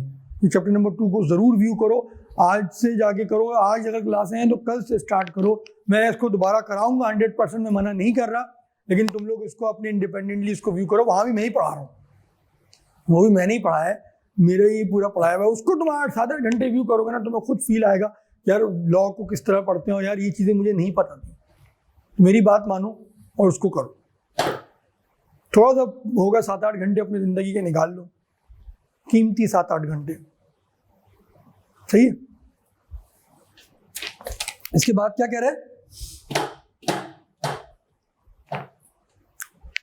Share certificate to be evidence. अच्छा, again there used to be a certificate, जैसे मैंने कहा शेयर सर्टिफिकेट कराती थी, तो पहले आपका फोलियो नंबर होता था, सही है, ये आपका डिस्टिंक्टिव नंबर होता था, फिर आपके नंबर ऑफ शेयर्स होते थे, आपका नाम होता था। ये अब खत्म हो गया, अब आपके डायरेक्ट शेयर सीडीसी में जाते हैं, यहाँ आपका अकाउंट होता है, ब्रोकर के पास आपका अकाउंट खुलता है। तो ये अब बिल्कुल अब जो है खत्म हो गया। हाँ, प्राइवेट लिमिटेड कंपनी है, अब सीडीसी में आपने 2 सीडीसी जैसे बैंक होता है वैसे सीडीसी होता है, वहाँ पे आपका अकाउंट होता है, वो शेयर हैंडल करते हैं। अगर अब जैसे लिस्टेड कंपनी है, मल्टीपल शेयर होल्डर्स हैं, तो अब इस तरह की चीज़ें नहीं इशू होती। हाँ, प्राइवेट कंपनी आप दोनों ने मिलकर कंपनी बनाई है, आप दोनों जो है, अब आप लोग कह रहे हैं कि यार हम क्या सीडीसी में अकाउंट खोलें, हम आपस में जो 2 ही तो लोग हैं, तो आप इस तरह की शेयर सर्टिफिकेट बना सकते हैं। ये कॉन्सेप्ट रिडेंडेंट नहीं हुआ है, लेकिन इसकी स्कोप लिमिटेड हो गया है। लिस्टेड कंपनी से ये चीज़ निकल गई है, और जो है छोटी मोटी कंपनियाँ 2-4 मेंबर हैं, वहाँ आप कर सकते हैं। पहले हज़ारों मेंबरों में बढ़ती थी, ये आधम मेंबर लेके स्टॉक एक्सचेंज में खड़े होते थे कि हमारा शेयर है, खरीद लो। शेयर की खरीदो फरोख्त भी इस तरह होती थी, वो कागज़ का गत्ता लेके खड़े होते थे, देखो मेरे इतने शेयर हैं, ये देखो ये लिखे हुए, खरीद लो, आपने खरीद लिया, ट्रेड हो गए। अब सब कुछ इलेक्ट्रॉनिक हो गया। जब हम पढ़ेंगे बीसी चैप्टर में आएगा आगे, इसमें नहीं अगले में आएगा। शेयर सर्टिफिकेट में क्या कह रहा है, certificate issued in physical form, physical form मतलब गत्ते कागज पे, under common seal of the company, seal लगी होती थी, और issued in book entry form. Book entry form मतलब इलेक्ट्रॉनिक, सही है। Shall be the main evidence of the title of the person of such share. कह रहे हैं तो आपके पास वो फिजिकल गत्ता हो या आपके नाम पे सीडीसी में शेयर्स हो, वो एक एविडेंस होगा कि ये आपकी मिल्कियत है। ब्रोकर के बाद ब्रोकर का अकाउंट सीडीसी में होता है, ब्रोकर इटसेल्फ कुछ नहीं होता। मैं जानबूझ ब्रोकर का वर्ड यूज नहीं कर रहा था कि थोड़ा बहुत मैं आगे जाके समझा दूंगा। ब्रोकर के पास आपका सब अकाउंट होता है। ब्रोकर ने एक बड़ा अकाउंट खोला हुआ होता है, तो आपने लफ्ज छेड़ा है तो मैं बता देता हूँ, ब्रोकर का एक बड़ा अकाउंट यहाँ पे होता है, सही है। अब ये बड़े अकाउंट में क्या होता है कि ये लोग क्या करते हैं, एक बड़ा अकाउंट यहाँ खुलवा लिया, अब इसके बाद जो है जितने भी आप लोगों के, हम सबके 6 के 6 लोगों के शेयर उस बड़ा अकाउंट में डालता रहेगा। इसका अब उसके अंदर ये सब अकाउंट खोल लेगा, सही है, इसे कहते हैं सब अकाउंट। इसका एक मेन अकाउंट यहाँ होता है, ये पूरा ये कहलाएगा मेन अकाउंट। एक सेकंड मैं कंप्लीट कर लूँ। ये मेन अकाउंट है, इसने एक बड़ा अकाउंट ले लिया, फिर ये इसके अंदर आपके सब अकाउंट खोलता रहेगा। ये सारे शेयर के शेयर एक ही अकाउंट में जा रहे होते हैं थ्रू ब्रोकर। जी बोलिए। क्रेडिबिलिटी कैसे आती है, मतलब ब्रोकर पे कैसे ट्रस्ट किया जाता है? वो पाकिस्तान स्टॉक एक्सचेंज का मेंबर होता है क्या, मतलब उसके पास कुछ? बिल्कुल मेंबर होता है पाकिस्तान स्टॉक एक्सचेंज। ब्रोकर के डिफॉल्ट भी होते हैं भाई। मैं स्टॉक एक्सचेंज पे था, 2 ब्रोकरों ने उस टाइम डिफॉल्ट किया था, मुझे ब्रोकर्स के नाम याद नहीं आ रहे, डिफॉल्ट करके भाग गए पाकिस्तान से बाहर। लोग आके रो रहे हैं स्टॉक एक्सचेंज के अंदर। क्रेडिबिलिटी होती नहीं थी ना लेकिन अब इस तरह के प्रोसीजर्स बना दिए गए हैं कि अब क्रेडिबिलिटी इंश्योर कर दी है इन्होंने। स्टॉक एक्सचेंज ने अपने प्रोसेस इतने इंटरनली स्ट्रॉन्ग कर लिए हैं कि अब ये चीज़ हो गई है। पहले ये चीज़ नहीं थी, लोग लिटरली आंसू से रो रहे होते थे स्टॉक एक्सचेंज पे। हमने खुद देखा कि यार हम ब्रोकर पैसे लेके भाग गए। अब तो सर उनके पास कोई आइडेंटिटी होती होगी ना, जहाँ बात है। अब ऐसा नहीं कर सकते। किसके बहुत तो जाहिर सी बात है, ऑफिसेज बने हुए होते हैं उन लोगों के, बिल्कुल आप उनको सर्च कर सकते हैं। ऐसे थोड़ी ब्रोकर वो कहेगा कि मैं ब्रोकर हूँ और आप उसको पैसे दे देंगे उनके पूरे ऑफिस। नहीं नहीं नहीं ऐसे नहीं ऐसे फ्रॉड नहीं। सही है, समझ गए आप। ठीक है, the manner of issue of share of certificate, sorry manner of issue of a certificate of share, the form of such certificate and other matter shall be such as may be specified. वहां कहाँ देख रहे हो, वहां क्या लिखा है यार? बात भी सुनो, तुम वीडियो भी देखो। यहाँ बैठ के फायदा क्या सामने कि तुम दीवार पे देख के मेरी बात सुन रहे हो। सही है, मैनर इस तरह का होगा जैसे मैनर क्या, वो पहले एक इस तरह का एक जो था फॉर्मेट बना हुआ था, वही फॉर्मेट को सब हर कंपनी चलाती थी। वही कह रहा है कि as may be specified. Difference between हमने पढ़ लिया था। अच्छा, सेक्शन 50 है। ताहिर भाई ने मेरे ख्याल से मैंने बुक बना के दे दी है ताहिर भाई को। इंशाल्लाह प्रिंटिंग फेज में है वो। तो जो भी हमारे ये लोग जिस तरह डिसाइड करते हैं, मुझे नहीं पता बाकी चैप्टर्स की, बाकी सब्जेक्ट्स की बुक ये लोग खुद देते हैं या ये लोग कहते हैं परचेज करो अपने पसंद से। खुद दी जाती है तो यहाँ खुद दे देंगे। सर एक तरह से वो हर क्लास में जो हैंडआउट आएगा कंपाइल हो जाएगा। तो इंशाल्लाह आप लोगों को बुक जो है इसी महीने मिल जाएगी। 20 आज के तारीख 14 है ना, अगले हफ्ते इंशाल्लाह बुक मिल जाएगी। अगले हफ्ते के दिन इंशाल्लाह मैं अभी जाके ताहिर भाई से बात भी करता हूँ, आप लोगों को बुक मिल जाएगी। उसमें ऑटम, ये अभी कौन सी टाइम गुजरी है, स्प्रिंग 2022 ना, मैं जानबूझ के लेटेस्ट टाइम के पास पेपर नहीं डालता। ऑटम 2021 तक के उसके अंदर पास पेपर है। लास्ट टाइम मैं खुद छोड़ता हूँ कि आप लोगों ने एंड में पूरा एज अ पेपर सॉल्व करना है उसको। अभी मत देखना उसको, अभी मत देखना, पूरा कोर्स कंप्लीट हो जाए, सब पूरा पास पेपर कर लो, तो उसके बाद उसको 3 घंटे बैठ के कहीं तन्हाई में उसको सॉल्व करना। या तो यहाँ की लाइब्रेरी में कर लेना, घर पे करना, कहीं भी करना, ICAP की लाइब्रेरी में करना, 3 घंटे में उसको सॉल्व करना। क्या क्लास खत्म नहीं हुई? रुक जाओ, अच्छा मुझमें पैक कर लो। सही है, आप बोर तो नहीं है? मुझे लग रहा है आपकी नींद तो गायब हो गई है, लेकिन आप थोड़ा सा बोरियत महसूस कर रहे हैं। हाँ, लॉ का सब्जेक्ट तो क्या हुआ, हम भी तो हंसते खेलते पढ़ रहे हैं। देखो ये आप जहन में ना बिठाएंगे, लॉ का सब्जेक्ट है तो आपने जरूरी है कि बोरियत वाली शक्ल बना के बैठना है, ये कि मैंडेटरी थोड़ी है। हाँ,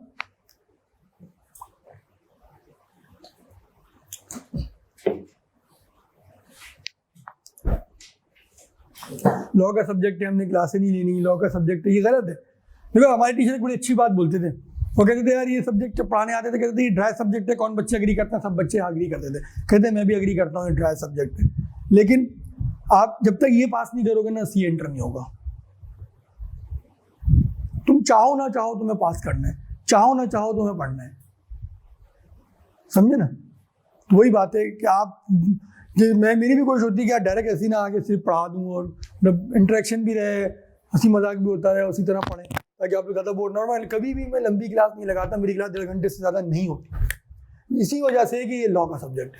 और मैं भी 15 मिनट का ब्रेक लूँ, अभी 3 बजे तक क्लास ले सकता हूँ, लेकिन वो बिल्कुल इनफेक्टिव होगी, आप लोग बिल्कुल बोर हो जाएंगे।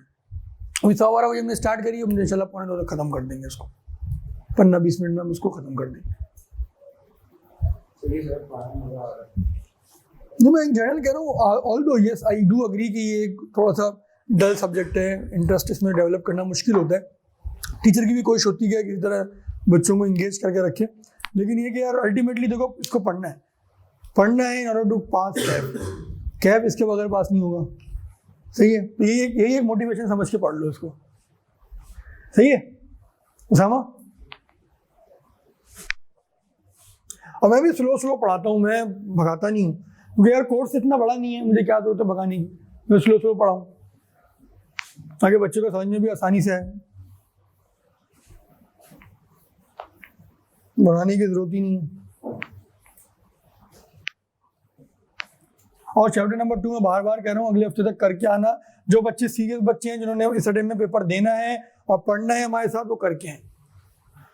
अब जो बच्चे जो नहीं टेस्ट कर रहे हैं कि यार दें ना दें इस दफ़ा सब्जेक्ट, वो एक अलग बात है। लेकिन जो बच्चे देना चाह रहे हैं वो कर लें। मैं इसको दोबारा पढ़ाऊँगा, मैं मना नहीं कर रहा। 110% इंशाल्लाह हम पढ़ेंगे इसको। लेकिन जो है कर रहे हैं ऑफ, रुक जाओ, 1:45 बजे करेंगे इंशाल्लाह। तो जो है चैप्टर नंबर 2 करके आए, सही है? करेंगे आप, ऐड किया आपने, ऐसा तो नहीं आप भूल जाएंगे कल जाके, कल की क्लास में आप गायब हो जाएंगे। करना है तुमने भी, सही है? कल देखते हैं, कल कब रखें? दोपहर में रख लें, पक्की बात है। बिजनेस लॉ है, कब है? बिजनेस लॉ के बाद रख लेते हैं। बताओ कब रखनी है? यार देखो, अब मैं जो हूँ देखता हूँ इसमें 3 की जरूरत है, 2 की जरूरत है, मैं देखता हूँ। नहीं अब देखते हैं ना, हो सकता है तो हम 2 रख लें क्लास में, क्या जरूरत है तो में लंबा आप लोगों को बुलाने की। ड्राफ्टिंग में पूरे एक डेडिकेटेड क्लास होती है भाई, ड्राफ्टिंग की पूरा ड्राफ्टिंग की क्लास होती है। आप लोग सवाल सॉल्व करके आएंगे, मैं यहाँ खुद सॉल्व करता हूँ खड़ा होके। नहीं वो अलग है, वो अलग है, वो उसका भी डिस्कशन नहीं, वो मैं कराऊंगा। मैं 1-2 हफ्ते बाद इंशाल्लाह कराऊंगा उसको, वो तो मैं कराऊंगा, वो उसका इससे ताल्लुक नहीं है। नहीं तो ऐसा करते हैं ना, कल कब है बी लॉ की क्लास बताओ ना? दोपहर में। कब? दोपहर 12 बजे से स्टार्ट होती है, आफ्टरनून 12 से स्टार्ट होती है और 5 बजे चलती है। अच्छा चलो मैं ताहिर से डिस्कस करता हूँ। संडे को 12 बजे होती है। 12 बजे होती है ना, तो हम 2 से रख लेते हैं, 1.5 घंटे की क्लास, 2 से 3:30, सही है? आपको एतराज तो नहीं है? और आप? पक्की बात है? चलो इसको आगे पढ़ते हैं, सेक्शन 59 पढ़ते हैं। वैसे मैंने बुक में सेक्शन 59 वहां डाल दिया है, चैप्टर नंबर 2 में डाला हुआ है जानबूझ के। हाँ नहीं पढ़ा था, ये नहीं पढ़ा था यार। क्लास के डेज फिक्स हैं। क्लास देखो, मैं जो हूँ 3 दिन क्लास लेता हूँ, 1 दिन वीकडे में होता है, 2 वीकेंड पे होता है। रमज़ान था, रमज़ान के बाद पहला हफ्ता तो स्टार्ट हुआ है, तो ये टाइमिंग जो आप ये फिक्स है। आज की फिक्स हो गई, अब मैं कल की फिक्स कर दूंगा अभी ताहिर से बात करके। क्या कप ले लो? जी खाली है। क्लास की टाइमिंग फिक्स होते हैं। वह रमज़ान और पोस्ट रमज़ान तो सेम नहीं रह सकते ना टाइमिंग, तो वो अभी जो चल रहे हैं ये फिक्स है। हाँ सही है, कोई एतराज़ तो नहीं है आपको? ट्यूसडे ही होगी, सॉरी ट्यूसडे मेरा डे है। वो ट्यूसडे इस दफ़ा मुझे जाना था ज़रा, तो मैंने जानबूझ के मैंने रखी थी, उन्हें मेरा डे ट्यूसडे ही होता। शाम में।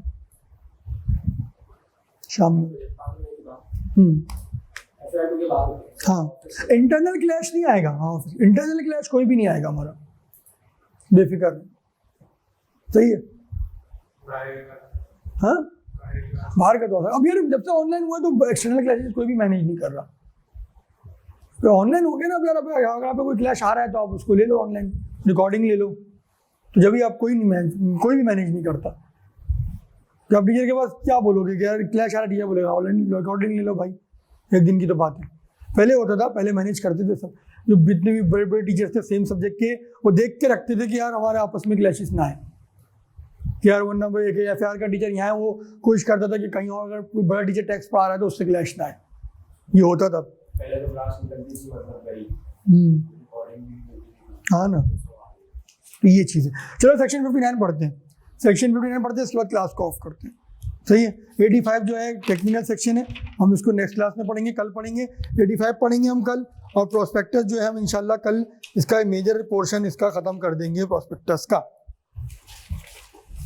सही है? सेक्शन 59 अभी पढ़ते हैं।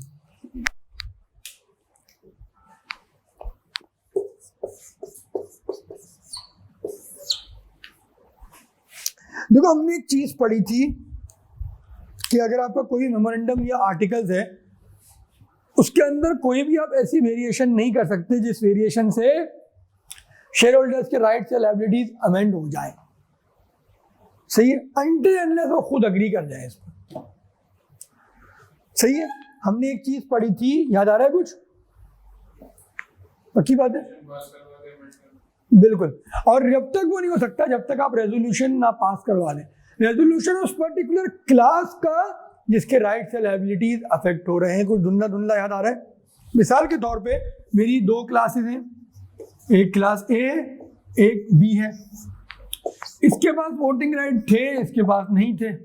अब मैं चाह रहा हूँ अमेंड हो जाए और इसके पास भी वोटिंग राइट तो है वो रहे, इसके पास भी आ जाए। यहाँ किसके राइट अफेक्ट हो रहे हैं? ए के हो रहे हैं, बी के हो रहे हैं? हाँ, बी के हो रहे हैं, वेरी गुड। बी के हो रहे हैं राइट इफेक्ट, वेरी गुड। आप बोले बी के राइट इफेक्ट हो रहे हैं, ए के हो रहे हैं। रेजोल्यूशन ए से पास करवाना है, बी से करवाना है? बी से करवाना है, वेरी गुड। बी से, आप बी से, आपने इनको देख के भी बोला या आपने जहन से भी बोला है? बी से क्यों करवाना है, ए से क्यों नहीं करवाना? पूरे उनको मिलने। सही है।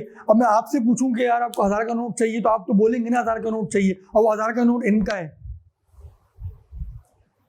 समझ रहे? अगर 1000 रुपए इनके हैं, मैं आपसे पूछूंगा कि आपको चाहिए, तो आप तो हाँ बोलोगे ना। मुझे पूछना इनसे चाहिए आपसे चाहिए?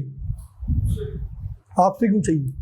अगर 1000 रुपए इनके, एक सेकंड, 1000 रुपए में इनके हैं, मैं आपसे पूछ रहा हूँ यार आपको 1000 रुपए चाहिए, तो मुझे आपसे पूछना चाहिए, इनसे पूछना चाहिए? इनसे पूछना चाहिए। क्यों?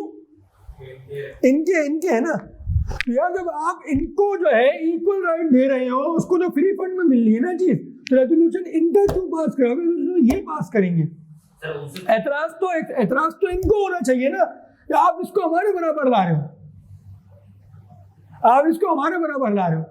हाँ, अगर इसके वोटिंग राइट खत्म कर रहे हैं कल को, आप कह रहे हो बस ये खत्म, तो अब जो रेजोल्यूशन पास होगा वो ए करेगी, लेकिन इसमें बी थोड़ी करेगी, इसमें बी करेगी। बी तो बोलेगी वो तो उसको ये तो 100% वोट डालेंगे, तो बोलेंगे वोटिंग राइट हमें दे रहे हो, आप बात दे दो, क्यों मना करेगा? आपके 1000 के नोट को ये क्यों मना करेगा? ये बात दोबारा सर, एक ही वोटिंग राइट अफेक्ट थोड़ी हो रहा है, ये तो पहले की वोटिंग राइट था, अभी वोटिंग राइट वोटिंग राइट तो एक तरफ पर तो या पहले हो।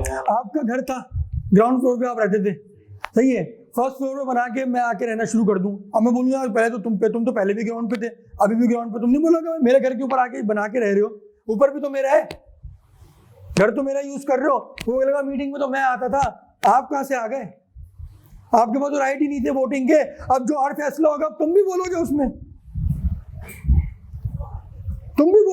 अब तो पहले तुम्हें इजाजत नहीं थी आने की, तुम घुस नहीं सकते थे मीटिंग में, अब तुम भी आके बैठोगे, तुम भी मेरे फैसलों में एतराज कर सकते हो।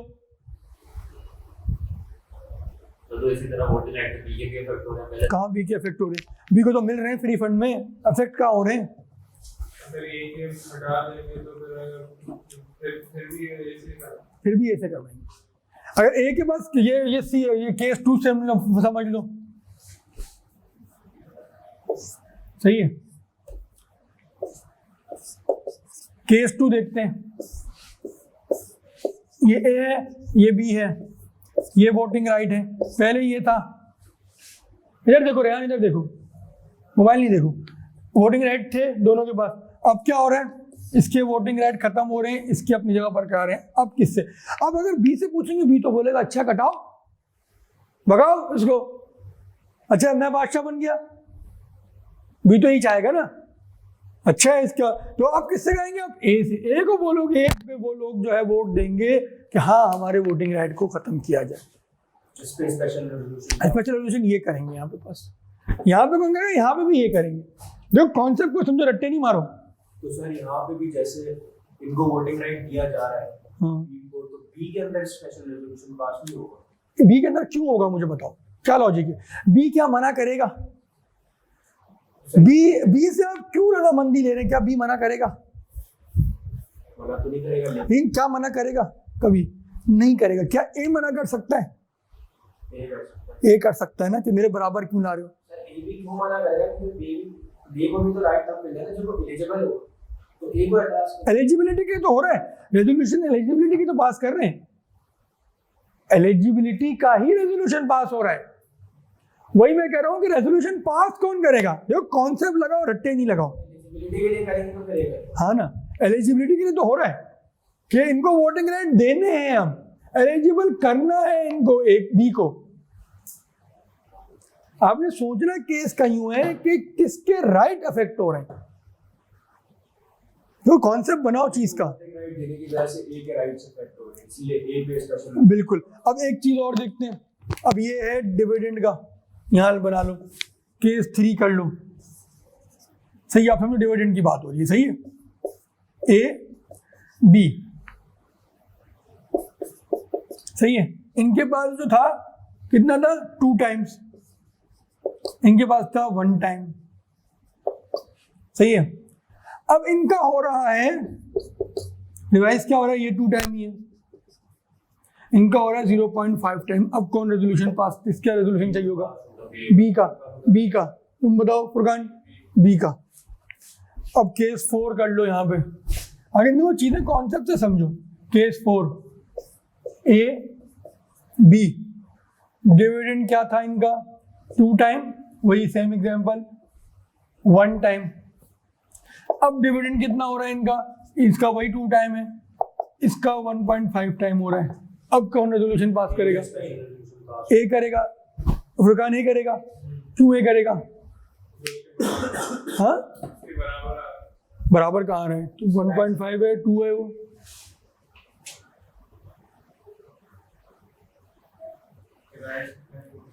कैसे राइट इफेक्ट होंगे, वही तो पूछ रहा हूं।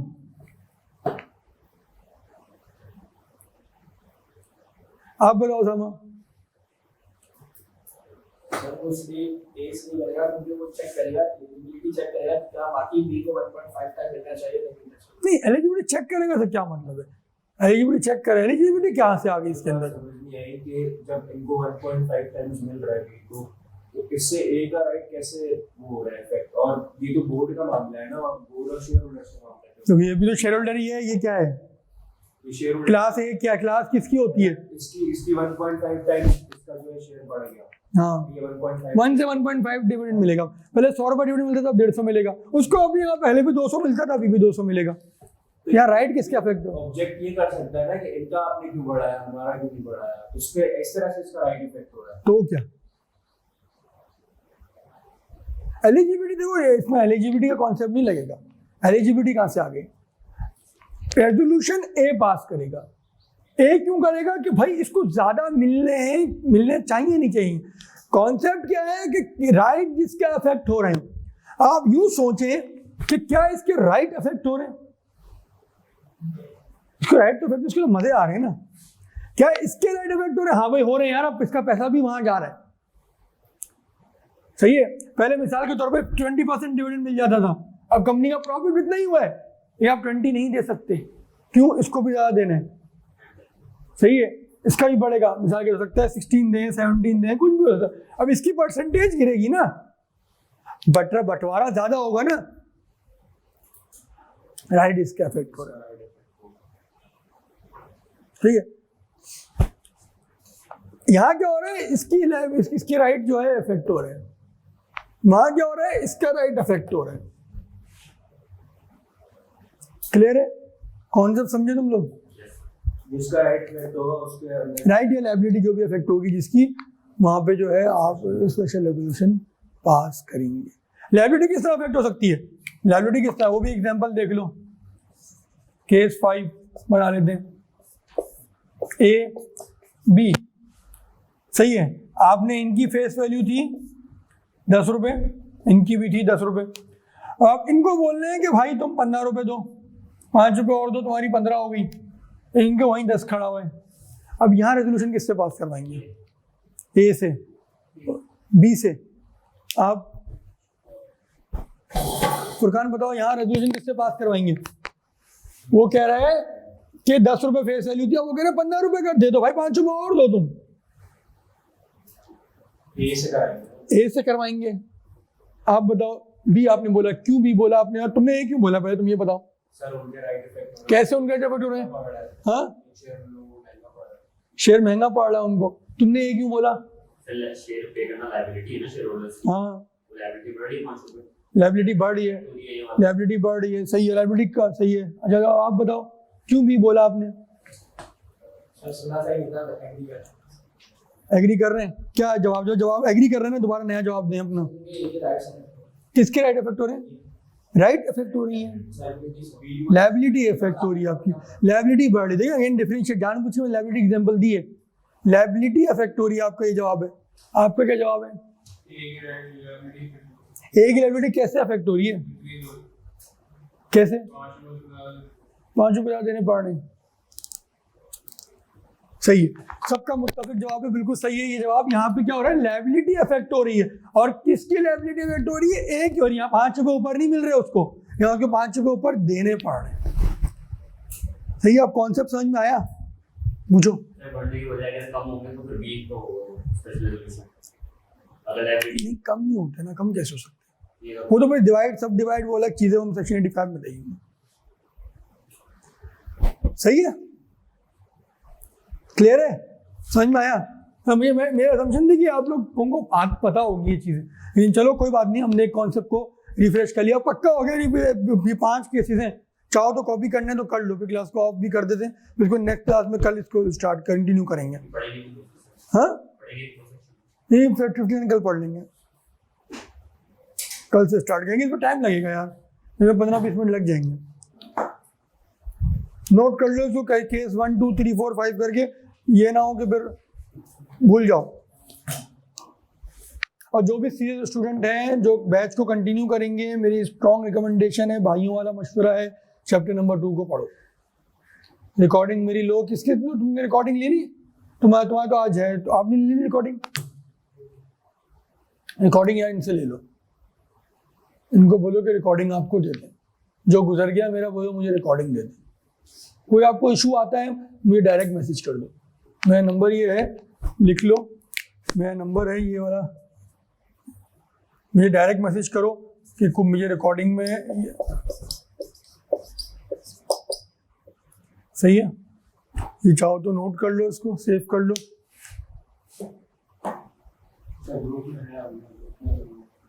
ग्रुप में हो वैसे डायरेक्ट मैसेज भी कर दो, डायरेक्ट मैसेज कर दो कि सर मुझे रिकॉर्डिंग नहीं मिल रही, मैं रिकॉर्डिंग करवा दूंगा नीचे।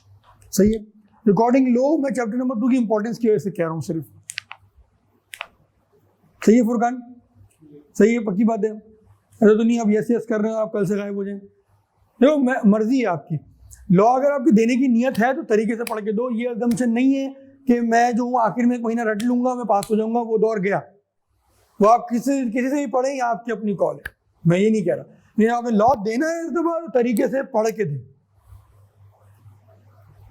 ये मेरी रिकमेंडेशन है सब बच्चों को कि लॉ को रिस्पेक्ट दो ना, लॉ तुम्हें ऐसा रुलाएगा ना कि जिसे कहते हैं तबीयत आपकी खुश कर देगा।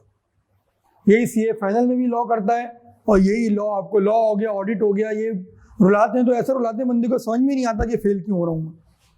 वो अपने पे वो वक्त मत लाओ कि तुम्हारे हाथ पाँव इतने छूट जाएं या फूल जाएं कि तुम्हें समझ में ही नहीं आया कि फेल क्यों हो रहा हूँ। वो भी डिजास्टर है। वैसी फॉर्म्स में आजकल बहुत मुश्किल से हो रहा है। जानबूझ के अपना टाइम मजीद मत ज़ाया करो। 1 मिनट रुको, कि मजीद जो है आप लोग एक्स्ट्रा टाइम जो है लगे। चलिए इंशाल्लाह कल की क्लास में मैं टाइम कम्युनिकेट करवा देता हूँ।